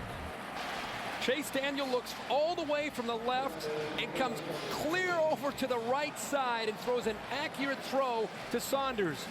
What a throw, a long throw, right where Saunders can make the catch. Going to work on Marcus Walker, who is now down here on the near side for the Sooners. Here comes that reverse motion again. Macklin trying to get a seam. Makes the most of it for a couple of yards, and we will check in down below with Lisa. Well, Brent, Chase Daniel will have one less weapon to work with this half. Denario Alexander, you saw the trainers working on him. At the end of the half, they were working on his left knee, and as the seconds were winding down in the first half, they actually carted him out and into the locker room. I was able to catch up with him and ask him if he was okay. He said, "I'm not sure. I hope to come back." But as we were coming back for the second half, I spoke to the head trainer, Rex Sharp, and he said that Denario Alexander is out for the rest of the game. So indeed, as Temple, the running back, is brought down by Lofton, the middle linebacker. And let's take another look at this, because Alexander, relatively quiet. They finally brought him around on an end around, and he was forced out, and that's where he suffered the injury. Coming off a huge game last week, and with Alexander down, you're going to have to see not only Saunders and Rucker, but also guys like Jason Ray, Greg Bracey, and Jared Perry. Some more inexperience of the receivers are going to have to step up with their opportunity. And Earl Goldsmith has joined the fray. He's number 7. He's out wide to the right. Here comes the blitz. Picked up. First down, Macklin. Forced out of bounds by Baker. So check that. That was. Now you talked about the blitz. Ryan Reynolds and Curtis Lofton come right up through the middle of that defense, and Missouri does just a good enough job there to give the quarterback Chase Daniel time. And if you give Chase Daniel time with the plethora of receivers that he has, he's eventually going to find an open target. 144 yards tonight, all-purpose yards. Broke the freshman, all-purpose. Here comes the blitz again. Hit on the release and just gets it off in time. But what a blow. Macklin picking up 9. Baker on the blitz. Got into Chase Daniels' face mask that time. And Macklin might be shaken up. Well, they've come with blitzes, but a lot of times it's been to try to set up off a zone blitz, so they're dropping into coverage and being conservative. This time they blitz, and because the offensive line's trying to release and get downfield, it was very easy for the defense to get in there and get after Chase Daniel. Macklin checks out here.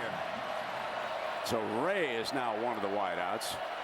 2nd down and 2. 1st and 10, Temple.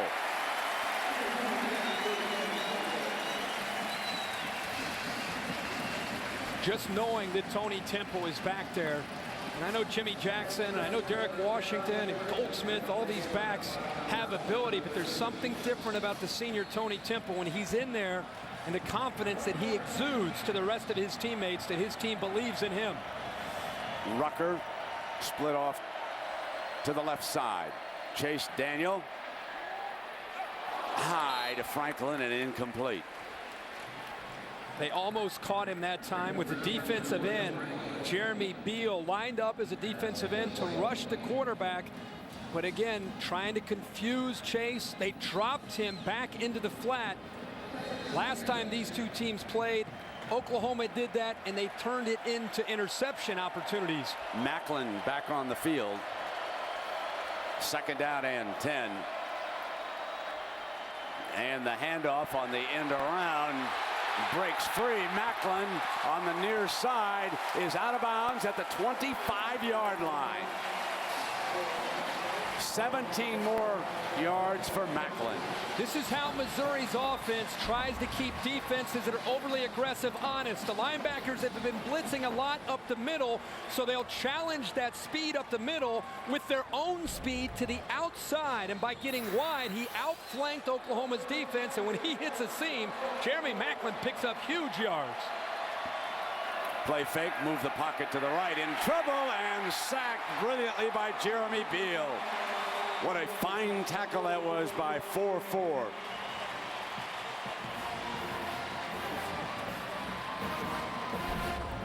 What a future that this young man has as a freshman. How many times in the Bob Stoops era have we seen beautiful defensive ends that have the ability to run and chase down a quarterback?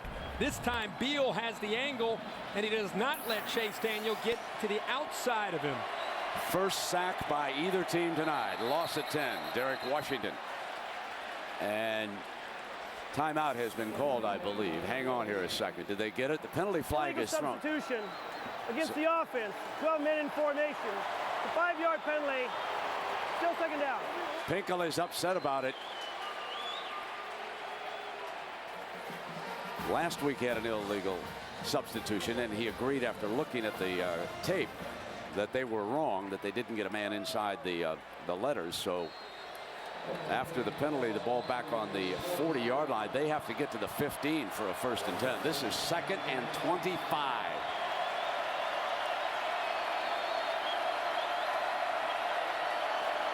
Three receivers, Brent, up to the short side of the field, up to the top. Rush 4. Pocket collapses. Daniel made the most of it for a yard or two. Jeremy Beal again applying heat. Beal has come alive here in this series. His last few plays was lined up to the left the previous play. This time he's lined up to the right of the defense, and he has that speed. He can come down, and Gets Chase Daniel that time. Boy, he has just a bright future. Austin English not on the field with this defensive front. He turned in some big moments in the first half, but now they're operating without him. 3 down defensive linemen.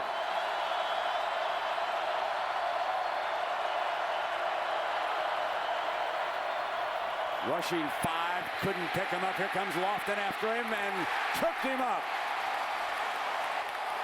Curtis Lofton, the defensive player of the year, coming free.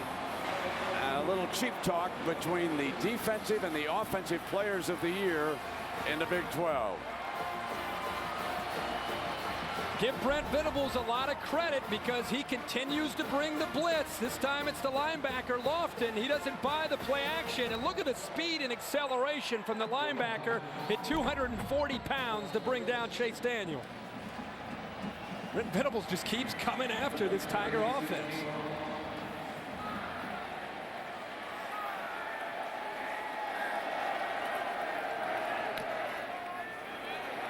Gossage punt, heads for the end zone. They'll come out on the 20-yard line. Well, we have talked about the Big 12. They've sent 8 teams to bowl games in 6 of the last 7 years. What about this year? We'll talk to Big 12 Commissioner Dan Beebe when we come back.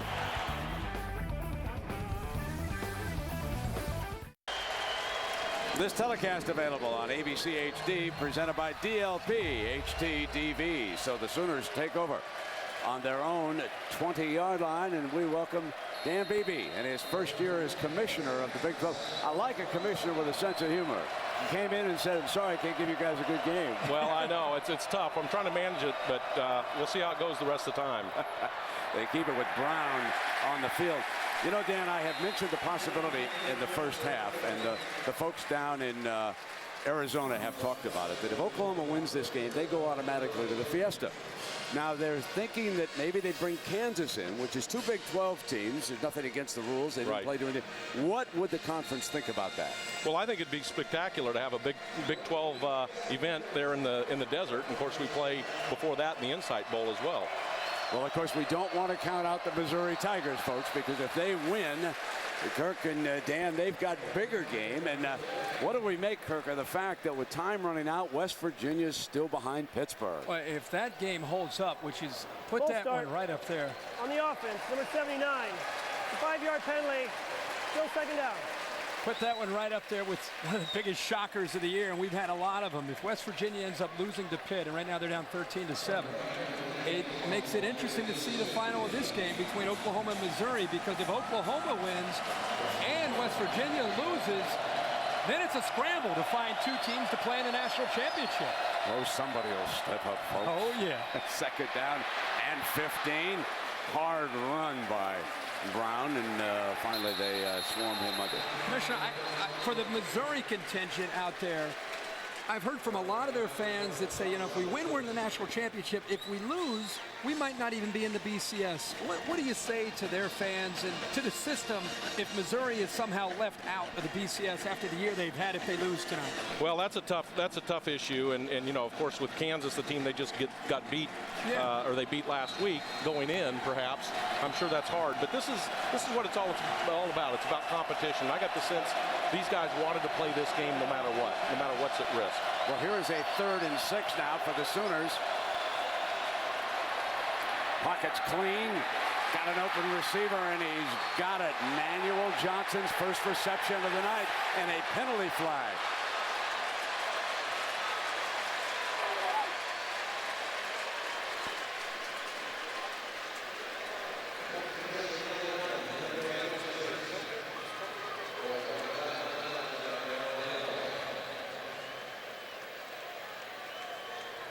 Dead ball, personal foul, unnecessary roughness on the defense. Late hit out of bounds, number 3. The 15-yard penalty, automatic first down. One of the first big mistakes, middle mistakes we've seen from this Missouri defense. 3rd down and long, a lot of crossing receivers. The tight end Grisham, Kelly's crossing. When that happens, it takes a lot of time, and it's a great job of reading this defense by Sam Bradford, taking what they give him, and again, making a big throw, and here's the late hit by Terrell. So on first down, they come with Patrick. Middle opens. He breaks free. Still going. 15. Cuts inside the 5-yard line.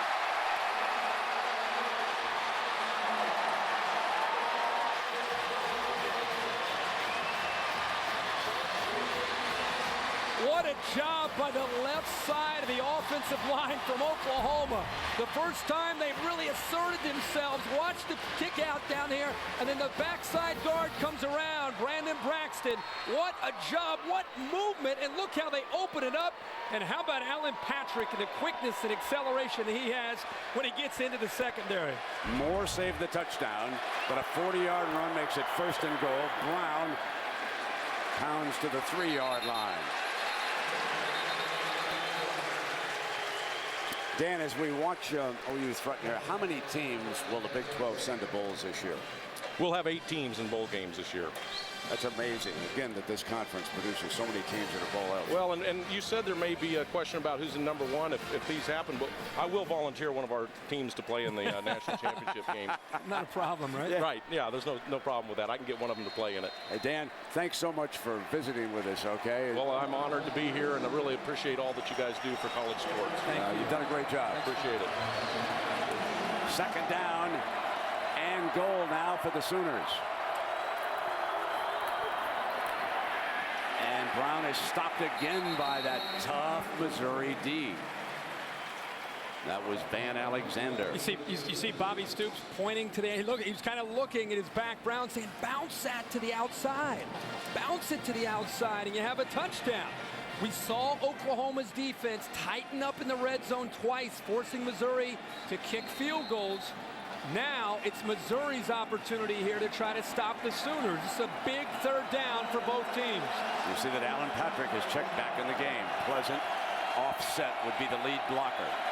They'll try that on the left side. Here comes Patrick, end zone, touchdown OU.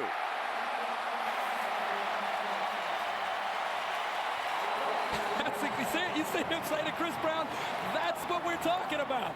Get it to the outside with our speed, and we're going to score a touchdown. Gutsy call and a confident call to run the football here. And this is exactly what Bobby Stoops wanted to see. Bounce it to the outside, use your speed, get to the corner, touchdown Sooners.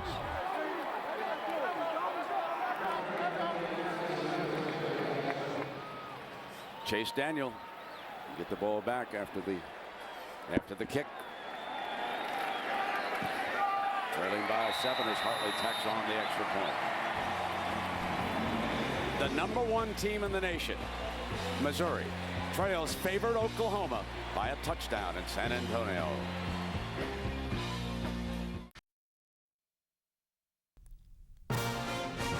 The Dr. Pepper Big 12 Championship on ABC. Brought to you by Dr. Pepper. With 23 flavors in every Dr. Pepper, there's more to it. Pontiac. Vote now for the Pontiac Game-Changing Performance of the Year at Pontiac.com/NCAA. Pacific Life. For insurance, annuities, and investments, choose Pacific Life. The power to help you succeed. And Olivia. Award-winning high-definition television. With the holiday season fast approaching, don't you wish that this season could just continue? 1 and 2 trailing right now. Missouri and West Virginia. The voters watching, the computers getting ready to whir, and who knows where we'll head next. All I can tell you is folks in Columbus are mighty happy along about right now. They got insurance work. Columbus, Athens, Los Angeles, Blacksburg, all over the country. Baby. LSU. Do not forget LSU. Let's go to Matt Weiner in New York. Hi, Brett. As number 1 tries to come back on Oklahoma, you mentioned number 2. West Virginia's just gotten the ball back. They've lost 3 fumbles, the last of which led to a Pittsburgh field goal to make it 13-7. The good news, Pat White is back in the game. Again, that game on ESPN. On ESPN2, same score in Tempe, where the Sun Devils are looking for their 10th win of the season against Arizona. And Matt, Stanford 20, Cal 13. Michigan should dial Jeff Tedford and see what he's got going. Here comes Chase Daniel, and he throws that middle screen. 9 yards to Saunders. Well, here we are, folks. Here's the latest edition of Chaos Incorporated. Latest. Or who are you going to boost up there now? Georgia sitting on the couch with Ohio State. Wouldn't it be something if both of them use that back door to get there? Well, why not? Needs to be mentioned that 4 and 5 aren't even in their conference championship games. And would that penalize them based on the way people might vote for Virginia Tech, LSU, and USC? Deflected, intercepted. Picked off on the ricochet. And the big man, Curtis Lofton. This could be a killer. I think Daniel thought there was interference out there.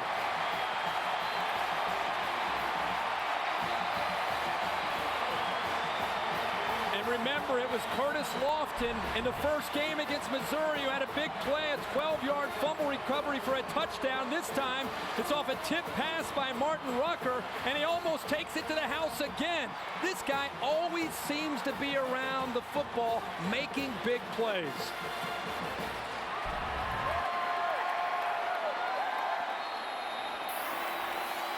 Curtis Lofton, 3 for a loss, the interception. And again, if you weren't with us, and here's the handoff now, and Brown slashes to the 4-yard line. Lofton, 138 tackles, more than Rocky Calmus or Ted Lehman had for Stoops. And Bob told us he's the most productive linebacker he's ever had. And against Missouri in that first game, he had 18 tackles and that 12-yard fumble return that Kirk spoke about for a touchdown. Well, the instincts are amazing. Sees everything just a step faster than everybody else, and that time he happened to be in the right place at the right time. The ball was thrown high to Rucker, who's usually very sure-handed. Bounced off his hand and just went up in the air, and here's Lofton waiting for it. I think Coach Pinkel said it well. He was wide open. That was the word from upstairs. Touchdown! Jermaine Gresham, his 11th touchdown of the season. And for the first time tonight, a 2-touchdown lead for Oklahoma.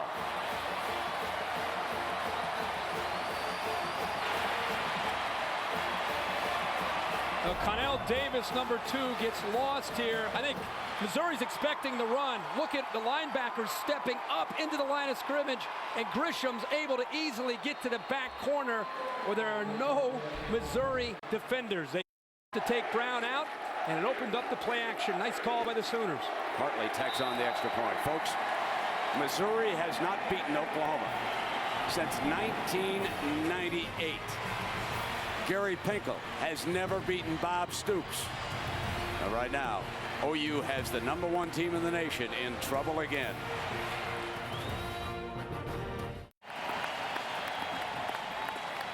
Toby Keith is happy. Oklahoma fan. Country and Western star. Mojo Nixon plays some of his tunes, folks. I want to tell you, Mojo on that Sirius radio, he's the best Western DJ in America. Mojo loves football and NASCAR. That was a big-time wrestler down there, wasn't it? J.R. Ross down there, the announcer. Hartley with the ball on the tee. Coming out of the 20-yard line. Take us back, Kurt.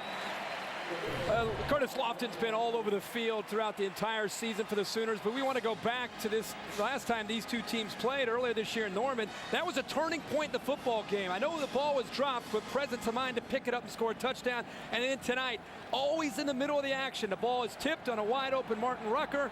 There's again number 40 for the Sooners, making a big play to set up that touchdown by Grisham. All right, big drive now for Chase Daniel and Missouri. He's answered the bell all season long, except in Norman.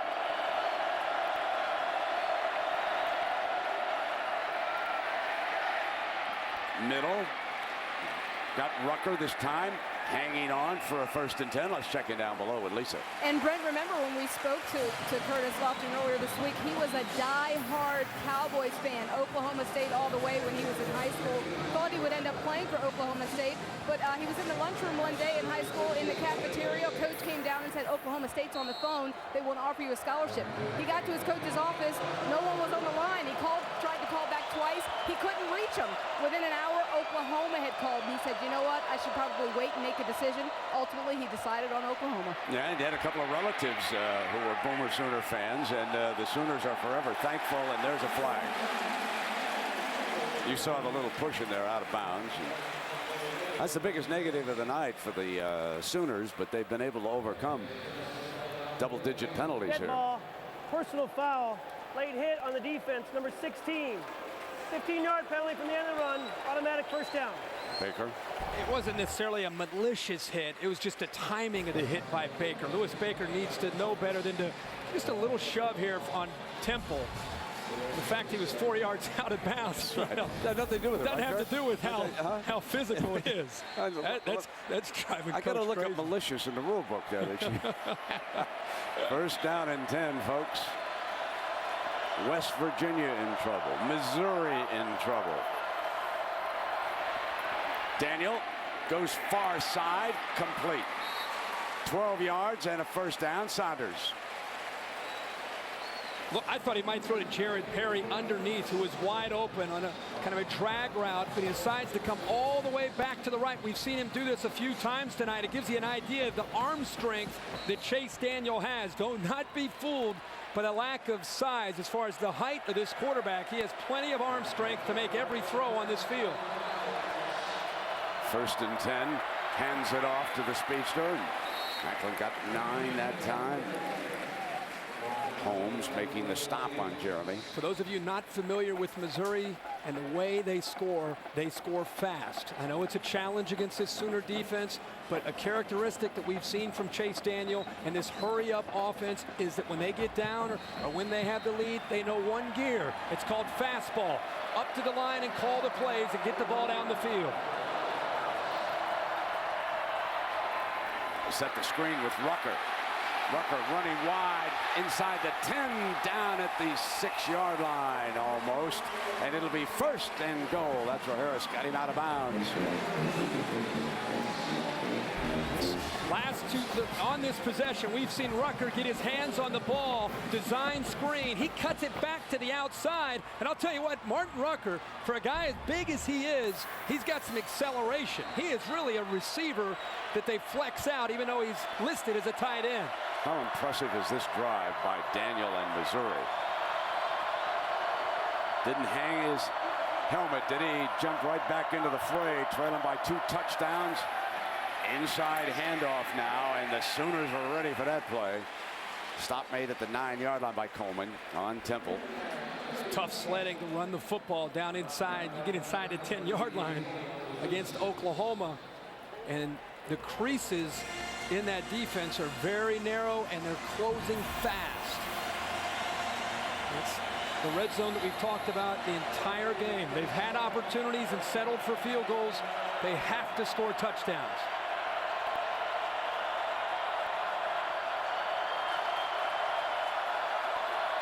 Second down, swing. Oklahoma's all over it. Derek Washington didn't have a chance. Number 40 led the charge. Got to give Brent Venables and this Oklahoma defense a lot of credit for the adjustments and the speed and just recognizing their keys and flying to the football. There isn't any hesitation. They close in a hurry on this Missouri offense. Every time they get inside that 10-yard line, the Sooners are flying to the football. Look at the Sooners come off the sideline as they get ready for the fourth quarter. The entire bench empty to come out to the defense at the 25-yard line. Dr. Pepper Big 12 Championship returns after this message and a word from our ABC stations.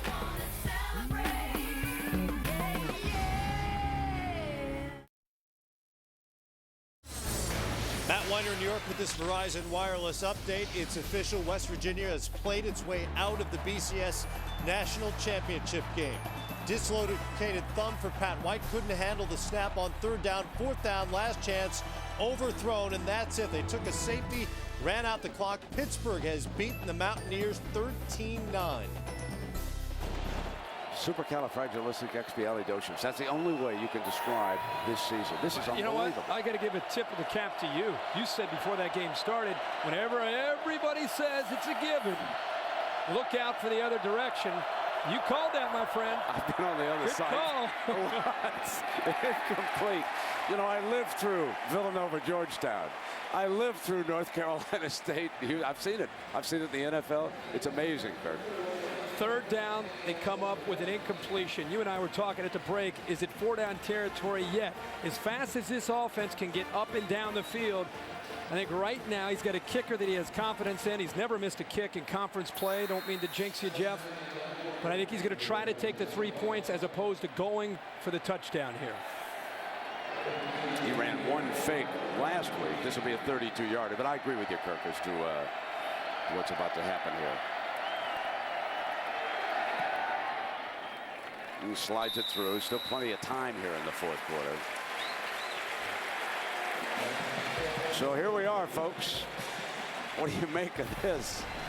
You all at home, look at this. What's happened to the ones and the twos as you look back through everything that has transpired since October 6th, when Stanford stunned the world by beating USC. And then you can see Kansas was #2 last week, and they lost to Missouri. So, Kirk, I suppose #1, Missouri loses this game tonight.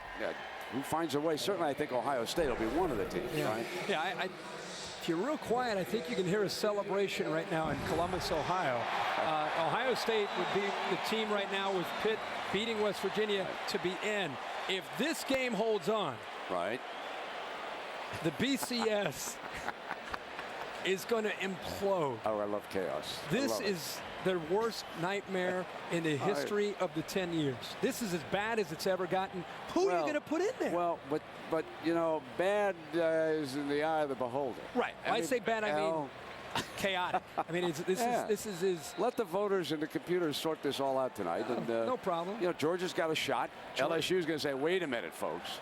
We deserve to go ahead of them, but they lost twice. Yeah. You know, I mean, Georgia, Virginia Tech, but they've got the big loss to LSU. If you look how hot Georgia and USC are playing, do people vote based on how well they're playing right now? Georgia and Kansas didn't even get into their conference championship game. That is a penalty on this. Yeah, it's going to be interesting. Virginia Tech and LSU.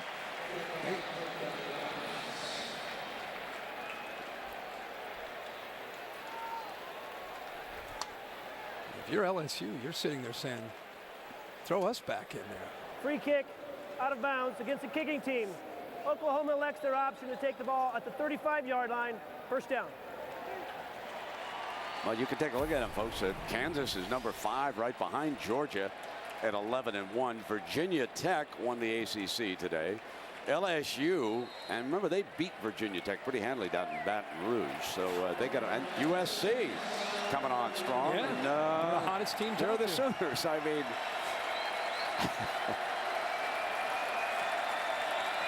I know what a lot of folks are saying, and here's a handoff. Stoops would like to eat about 5 minutes off the clock. There's a penalty on this play. As Patrick's running to the 40-yard line. Herbie, I know what a lot of folks are saying right now tonight. They are saying we need a playoff to sort this out. And I know where they're coming from. On the offense, number 71.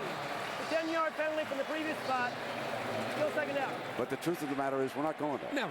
Never. You know, it's just not going to happen. And for a variety of reasons, and you can make of that whatever you will. And the columnists who write about it and get wasting your time. Yeah, exactly. The closest thing you're going to get maybe is a +1 mob. Exactly. They may be able to sort that out a little bit. But we shall see. It has been a fun 3 months, hasn't it, folks? We'll turn the stage back to the New England Patriots and the NFL Network. 1st and 20 now. And this is Brown back on the field for the Sooners. Another penalty flag. Missouri looks like they're going to give the yards right back. Face mask going to be called here on Bridges, 21. He locked up on Chris Brown. Missouri, down by 11 points, cannot afford to make mistakes like that. Personal foul, grabbing the face mask on the defense. The 15-yard penalty from the end of the run, automatic first down. You just had a holding call by Oklahoma. Brown looks like he's going to run out of bounds to stop the clock, and right there, Bridges locks on. I don't know if that's a personal foul, but he definitely had his hand on the face mask. 14:25 to go, 28-17.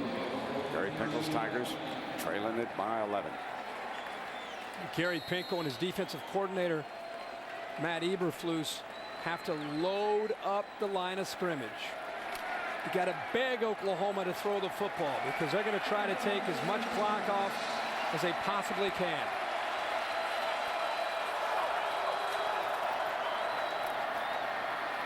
Here's Brown. Crosses the 45-yard line, and Dr. Pepper's stats update looks like this. In first downs, the Tigers have 23 to OU's 11. You can see the big penalties for Oklahoma. The thing that does not show up there is the one turnover tonight for Missouri where Lofton made the interception. Big turn of events in this football game because it led to a touchdown, but it also really affected the momentum of this stadium and of the Oklahoma Sooners, kind of the swagger that they gained from that play. There was movement.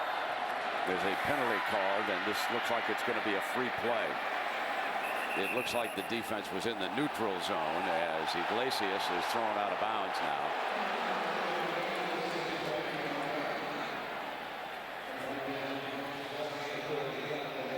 It's been a hard-hitting Big 12 championship game. San Antonio tonight. 6th title game in the last 8 years. The Stoops in Oklahoma, and they've won 4 of 5, losing only to Bill Snyder and Kansas State up in Kansas City on a bitterly cold night.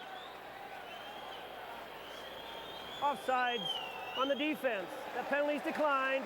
Yards is enough for a first down. Cross midfield to the 46-yard line.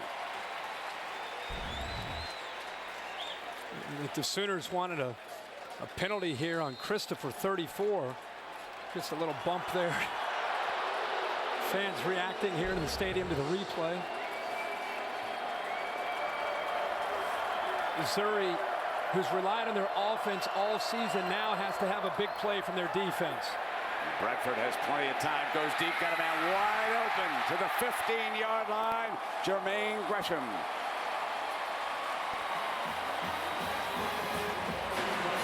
This is part of the risk by loading up, expecting that the Oklahoma offense is out there to kill the clock.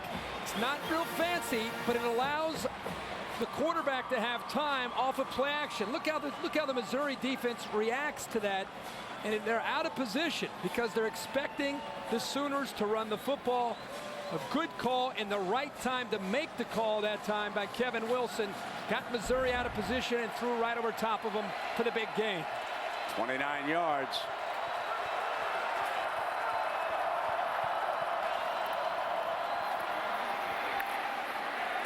And that time, the defense won that particular battle. That was Ziggy Hood, fine defensive lineman. Had a good year for Missouri, making the stop. Eating time off that clock, bringing it down now. Sometimes I have to continue to remind myself that Bob Stoops is playing with a freshman quarterback in Sam Bradford. Tonight, nothing spectacular. 17 to 23, 205 yards with a touchdown, but just demonstrating all year such good poise, and it's on display again tonight. And folks, most of this team is back next year as Brown makes his way to the 9-yard line. As you look through this lineup, Kirk told you that Bradford's a freshman. Wide receivers, juniors, freshmen, sophomore. The entire offensive line will be back next year. Joe John Finley is a senior. Now I'm excluding those who might opt to go to Sunday football a year early. But if you look around this roster, if you were going to get OU, this is the year you better get them because they're going to be loaded starting next season. Well, offensively, you lose Alan Patrick and Joe John Finley, but you get DeMarco Murray back. DeMarco Murray back from the injury. Sensational. He's a home run hitter, folks, and they're playing without him here tonight. Brown to the 4-yard line, and I dare say that if DeMarco Murray had been in the OU lineup tonight, they would have been bigger than a field goal favorite. I know some of you are wondering, how can the #1 team be an underdog? Well, when they played in Norman, Oklahoma was a 12-point favorite down there. And the perception of those who put the numbers together, as you see the young man Murray, a home run hitter, is that Oklahoma had the speed and the way they could defend them, and the fact that they have owned Missouri actually through the years. I mean, they just show up and they seem to find a way to beat the Tigers. And this would be huge for the Boomer Sooners if they could finish this one off. Brown is stopped at the 4-yard line.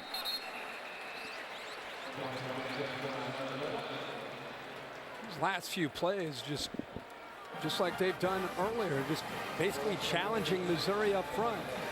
I think this offensive line from Oklahoma gained a tremendous amount of confidence in their performance last week against Oklahoma State.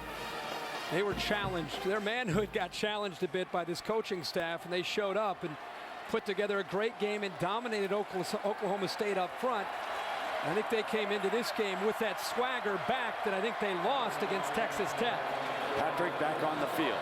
The clock moving toward 10 minutes. Play fake, Bradford. Dropped. A touchdown pass gets away from Brody Eldridge. 6 slips through his fingers. William Moore, the safety, was put on an island. He either had to make a decision to come up on Eldridge, which he did not do, or sit back in the corner on Grisham, the tight end. He sat back on Grisham, making a very easy throw for Bradford, who had an open receiver in Eldridge, and Eldridge simply dropped the football. Now 3rd and goal for Bradford and the Sooners.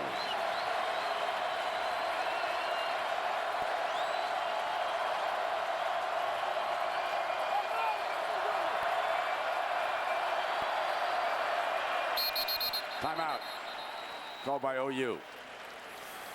So will it be back-to-back weekends that numbers 1 and 2 go down? Could happen. Remember, LSU was number 1 just a week ago and they lost. Okay, I heard from all my friends over in Hawaii, all the islands. What about the Warriors?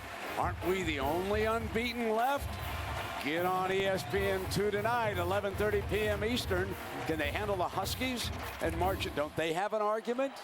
They're the only team still standing. Yeah, they have an argument to get into the BCS. I don't know about the championship Come on, game. I'm thinking up Warriors. here more and more. I think, what do you think, LSU? Yeah, I think they LSU. win the SEC. How can you choose Georgia? I don't know. Bradford, touchdown. Boomer Sooner, baby. Number 1 in deep trouble now.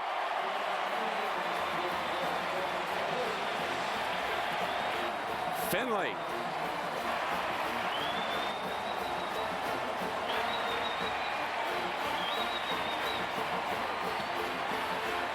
All week, Bob Stoops had an edge.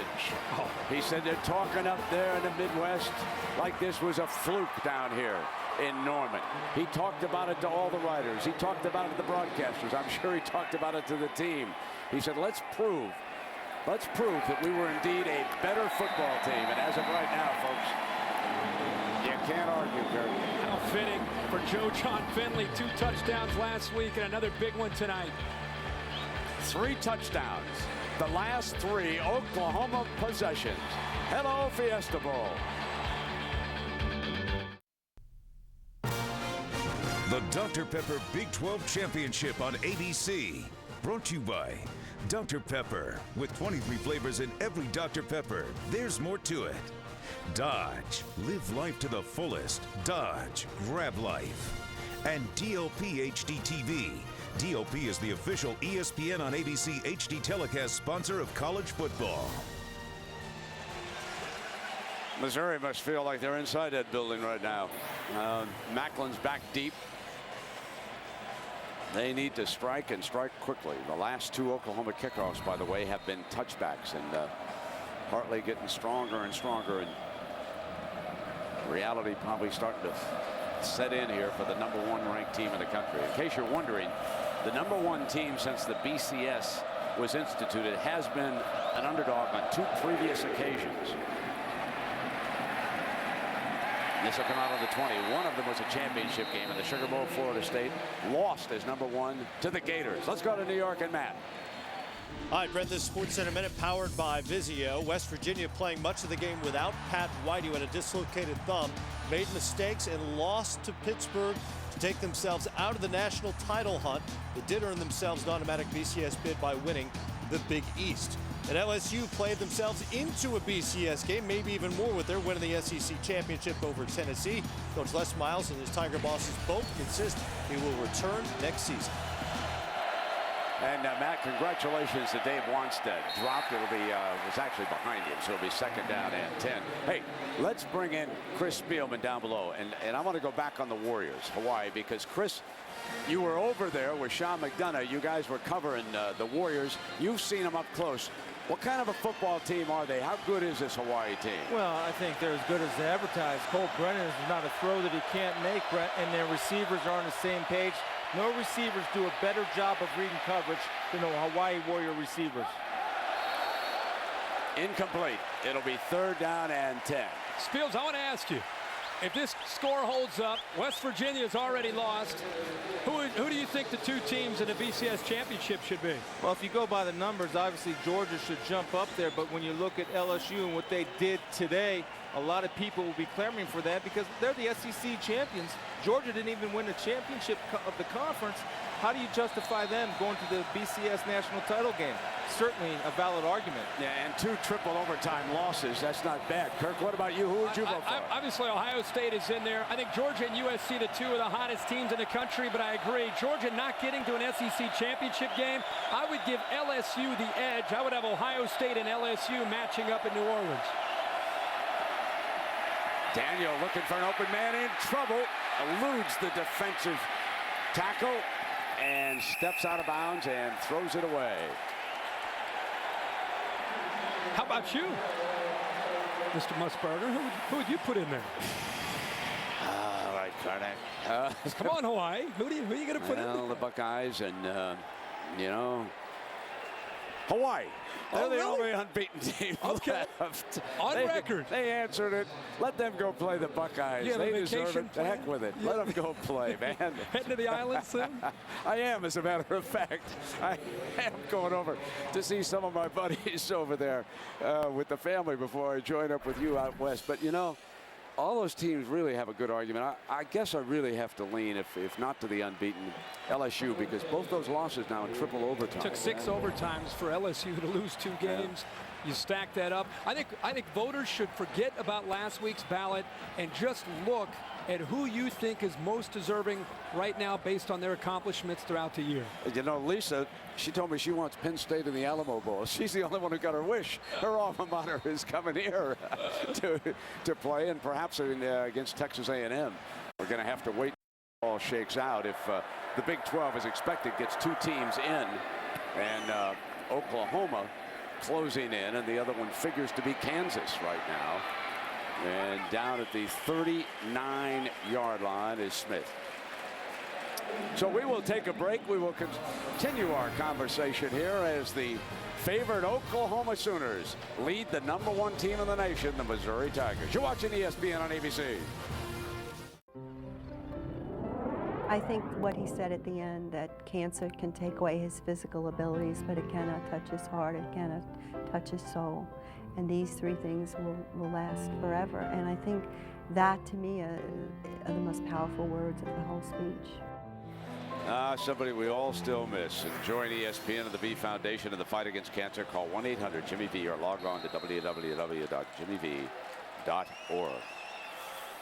Bradford hoping to bring still more time off this clock with the Sooners in solid control of this game.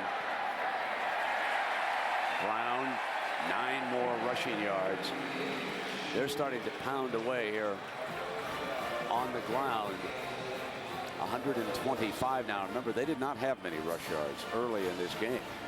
I think we're starting to see the size of this Oklahoma offensive line just simply wear down Missouri up front. Again, they average 6'5", 322 pounds across that front line. And you play 4 quarters of football against those big boys, you start to feel it.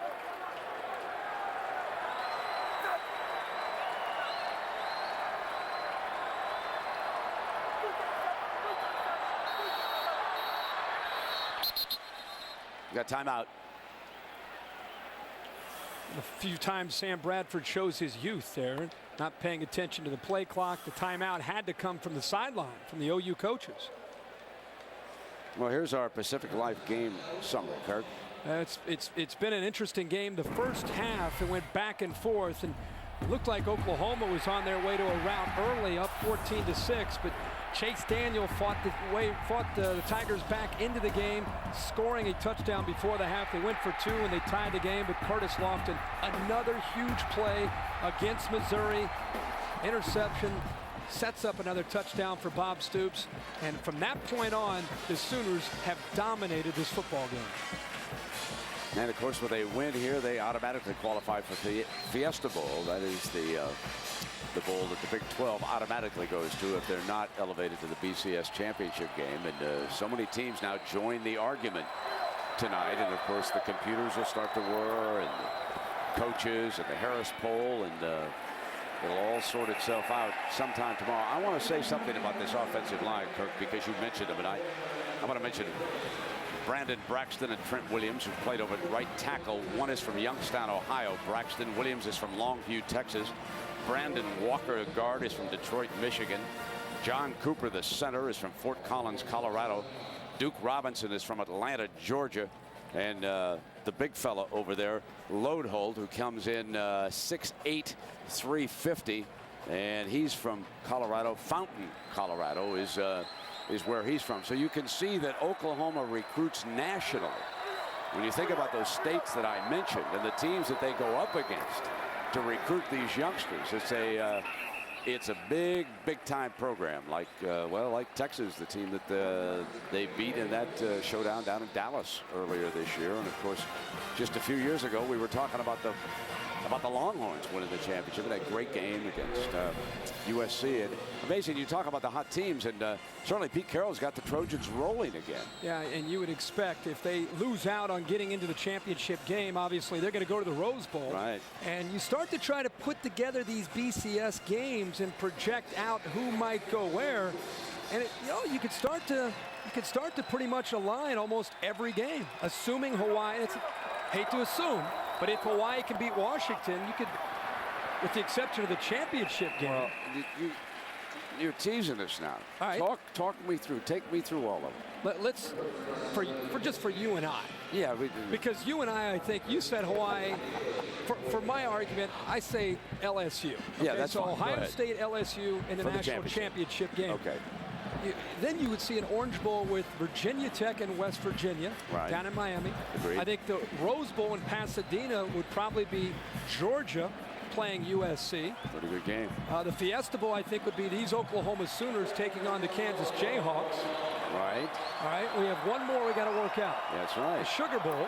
LSU is now out of the Sugar Bowl. 1-on-1. Penalty. Automatic first down on interference. No question about that. Terrell interfered with Kelly, attempting to make the pass as the Sooners probe deep against Missouri. You know, there is a team we've forgotten about here tonight, and that's Arizona State. On the defense, number 3.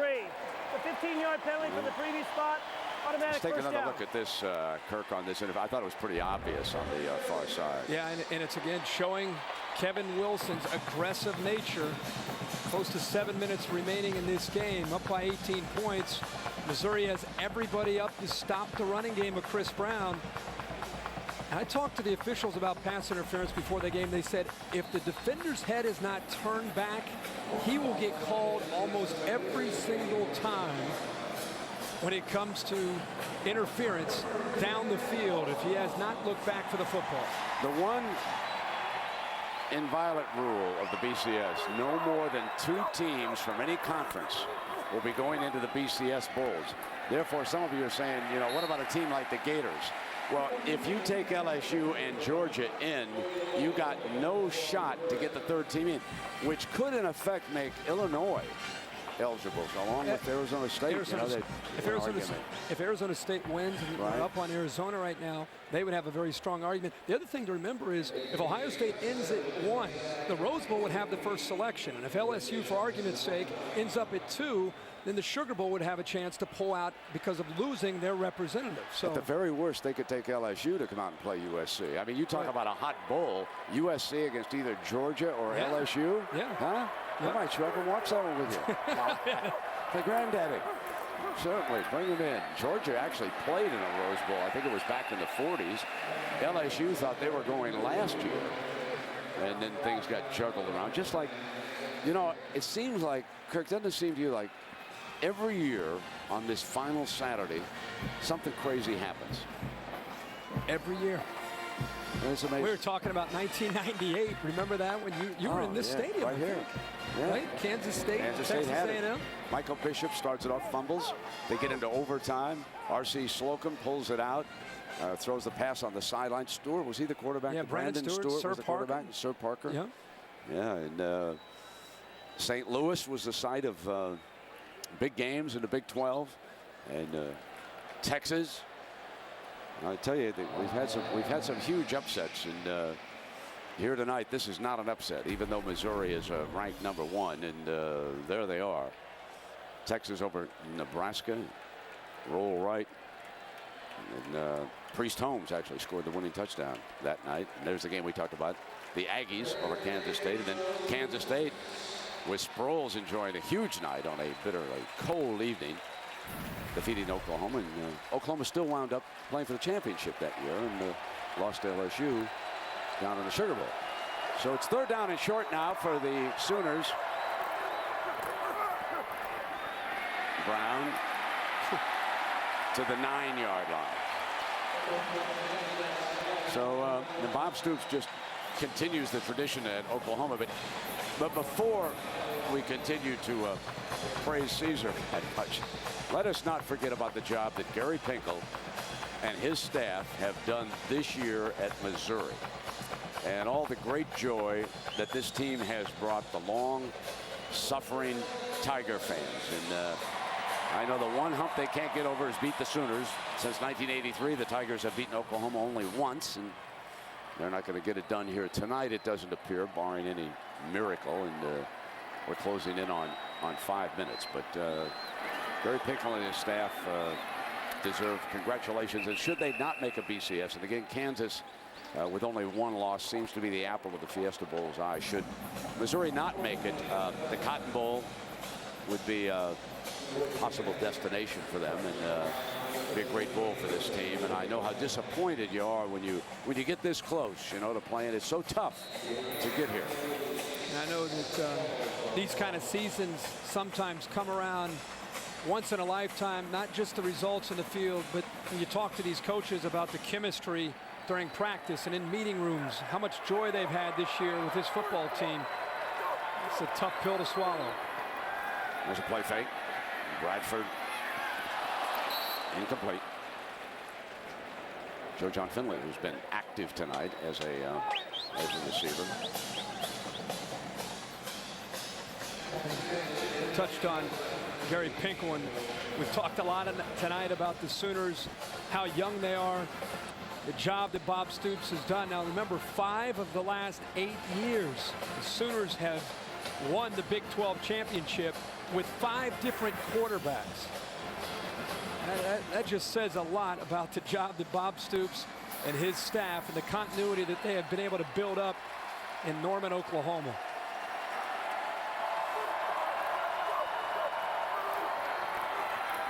Here's Patrick working the clock. Twisted back in bounds.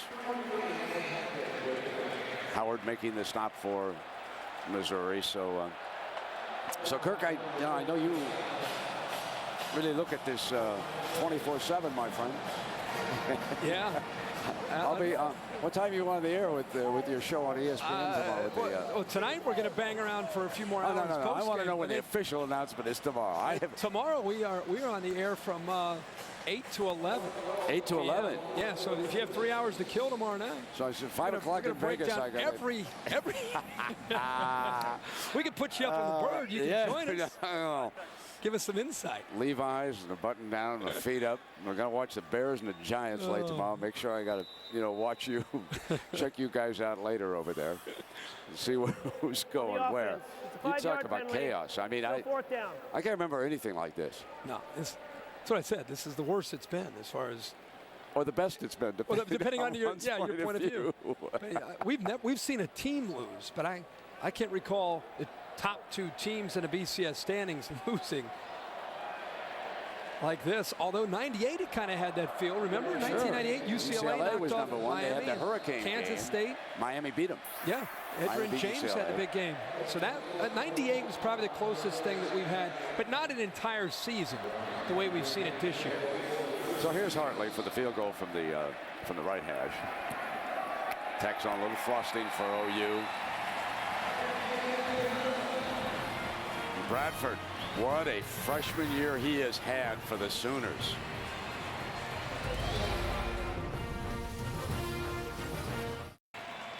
One of NASCAR's best there on the right, Carl Edwards. He was a student at Missouri. His stepfather teaches at the journalism school, and he was with us last week in Kansas, and here he is tonight. I know it's been an unhappy night for all the Missouri grads and fans around the country. They got so close this year, and he's a fine, fine young man, folks, and one of the talented newcomers to the NASCAR circuit. Won the Busch, and he'll be a factor in the Busch and the Cup Series. That'll be the nationwide next year. Will be the Saturday Series, and then, of course, it'll be the Sprint Chase.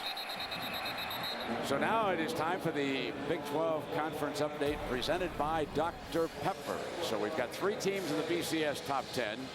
Missouri #1 about to lose. Kansas #5 coming in. Oklahoma #9. Those 2 are the favorites to move to the BCS. Certainly 2 of those 3 are going. Oklahoma automatically. 6th Big 12 South title for OU. Lofton, the defensive player. I still, and we made the argument with the commissioner, I think it's unfortunate that Missouri beats Kansas, and because Kansas hasn't played Oklahoma, Missouri's left out possibly of the BCS, just because they've already played Oklahoma. I would tell you something else working against Mizzou. 38-17. Works against you. 38-35 might be different. But beating Kansas and being 11-1. Don't argue that with That's you. all I'm saying. And Kansas came back in the 4th quarter. Yeah. And lost. Yeah. Not my decision to make, and I'm happy for that, folks. I'll sit back and count the touchdowns that the Bears and the Giants put up You're a late big tomorrow. Bears guy, huh? Well, no, not. You know, I loved that game the other night. That the Packers and the Cowboys takes me back. That takes me back to the old days when they played that. It's a shame America didn't get to see that game. Oh, by the way, don't take me there right now. 3rd down. 3rd and 1.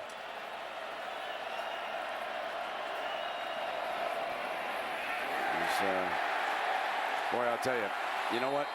And Chase Daniel is going to go after the defender, and that was Jeremy Beal, who's played a heck of a game. You know, Chase Daniel does not want to see the Alamo Dome again, folks. This is where he lost his only high school game to Katy, Texas. And here tonight, 4 quarters away from a national championship game, and loses to Oklahoma. The other race that's affected tonight, obviously, is the Heisman Trophy. Darren McFadden and Tim Tebow were in the clubhouse as the leaders coming into tonight, but if Chase Daniel would have had one of those moments, he had a chance to pick up a lot of votes tonight. Now it would appear to be a 2-horse race. Fair catch signal for on the 27-yard line by Dominic Franks. Well, the Sooners are going home with another trophy, folks.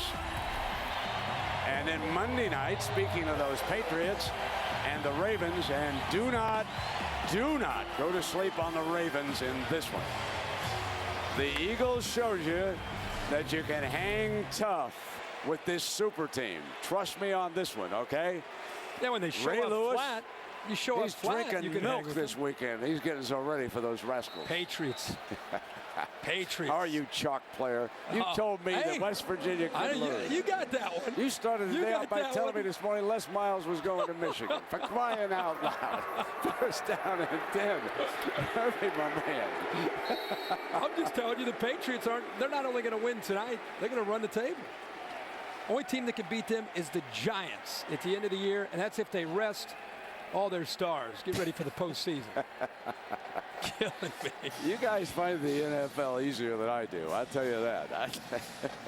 Those guys get paid too. Read all that stuff. And one bad day, just a couple of deflections. Yeah, they had their bad day against Philly. I know they've made it look pretty easy so far, but I don't know. We'll see. 2nd down and 6. Last minute here, my friend. And let's see, we'll hook up again in San Diego for the Holiday Bowl. We'll have a Big 12 team in that against the Pac-10, and then we'll go to the Granddaddy, and we'll wait and see. Gutierrez is now on the field, and how about our Chevrolet players of this game? Sam Bradford, 18 of 26, 209 yards and 2 touchdowns, and Chase Daniel, tough night, but a great season, and didn't end the way he wanted it.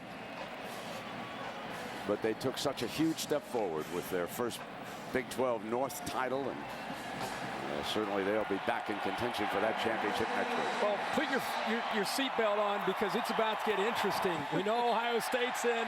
I'm telling you, I think LSU is in after winning the SEC. Between LSU and USC is my prediction. I give an edge to the LSU Tigers. Stoops will take that bath every time. And the Mizzou players are going across the field to shake hands. Gary Pinkel is out there with Bob. And Pinkel now congratulating some of the players. And there's Sam Bradford. Automatic BCS bid. Their anchor bowl is the Big 12. Coach Gary Pinkel is with Lisa. Lisa? Coach, the game was tied at half, but the second half, a whole different story. When did the game start to really get away from you? Well, we made a couple mistakes in there. Obviously, we got field goals in the red zone. They got touchdowns, and they played excellent. I think you got to give them credit. Now, you were never really able to slow down their offense. What problems were you having defensively slowing them down? Well, we get too many big plays. You give up big plays, and some penalties, those things happen. And Chase, we've seen what he can do all year long. Why was he never really able to get comfortable tonight? Well, I think, again, they did a great job of holding us to field goals. We got 3 field goals instead of touchdowns, and you give them credit. They're a very good football team, and we didn't do the things we need to do to win. Now, you were telling us before the game that this was the biggest game of your career, so this has got to be one of the most disappointing losses of your career. What will you say to your guys in the locker room? Well, you got to play better. You got to play better in the second half. You had mental errors. We had penalties, critical penalties, and we'll be better at it next time. And still, congratulations on a great season. Thanks. Brett. Gary Pinkel, class act. He's done a terrific job up at Missouri. Hats off again to Bob Stoops and the Oklahoma Sooners, the 2007 Big 12 champions. They have won 5 of 6. And Stoops remains unbeaten against Missouri. And now the Sooners will head to a BCS Bowl. And I want to remind you to tune in tomorrow at 8 Eastern on ESPN for the Bowl Selection Show. Kirk Herbstreit will join Reese Davis and the gang. They'll sort out who's going where, including, of course, who will be joining us right here on ABC at the Rose Bowl game presented by Citi, January 1st at 4:30 Eastern Time. So for Lisa Salters, Chris Spielman, and Kirk Herbstreit, I'm Brett Musburger. So long from San Antonio, everybody.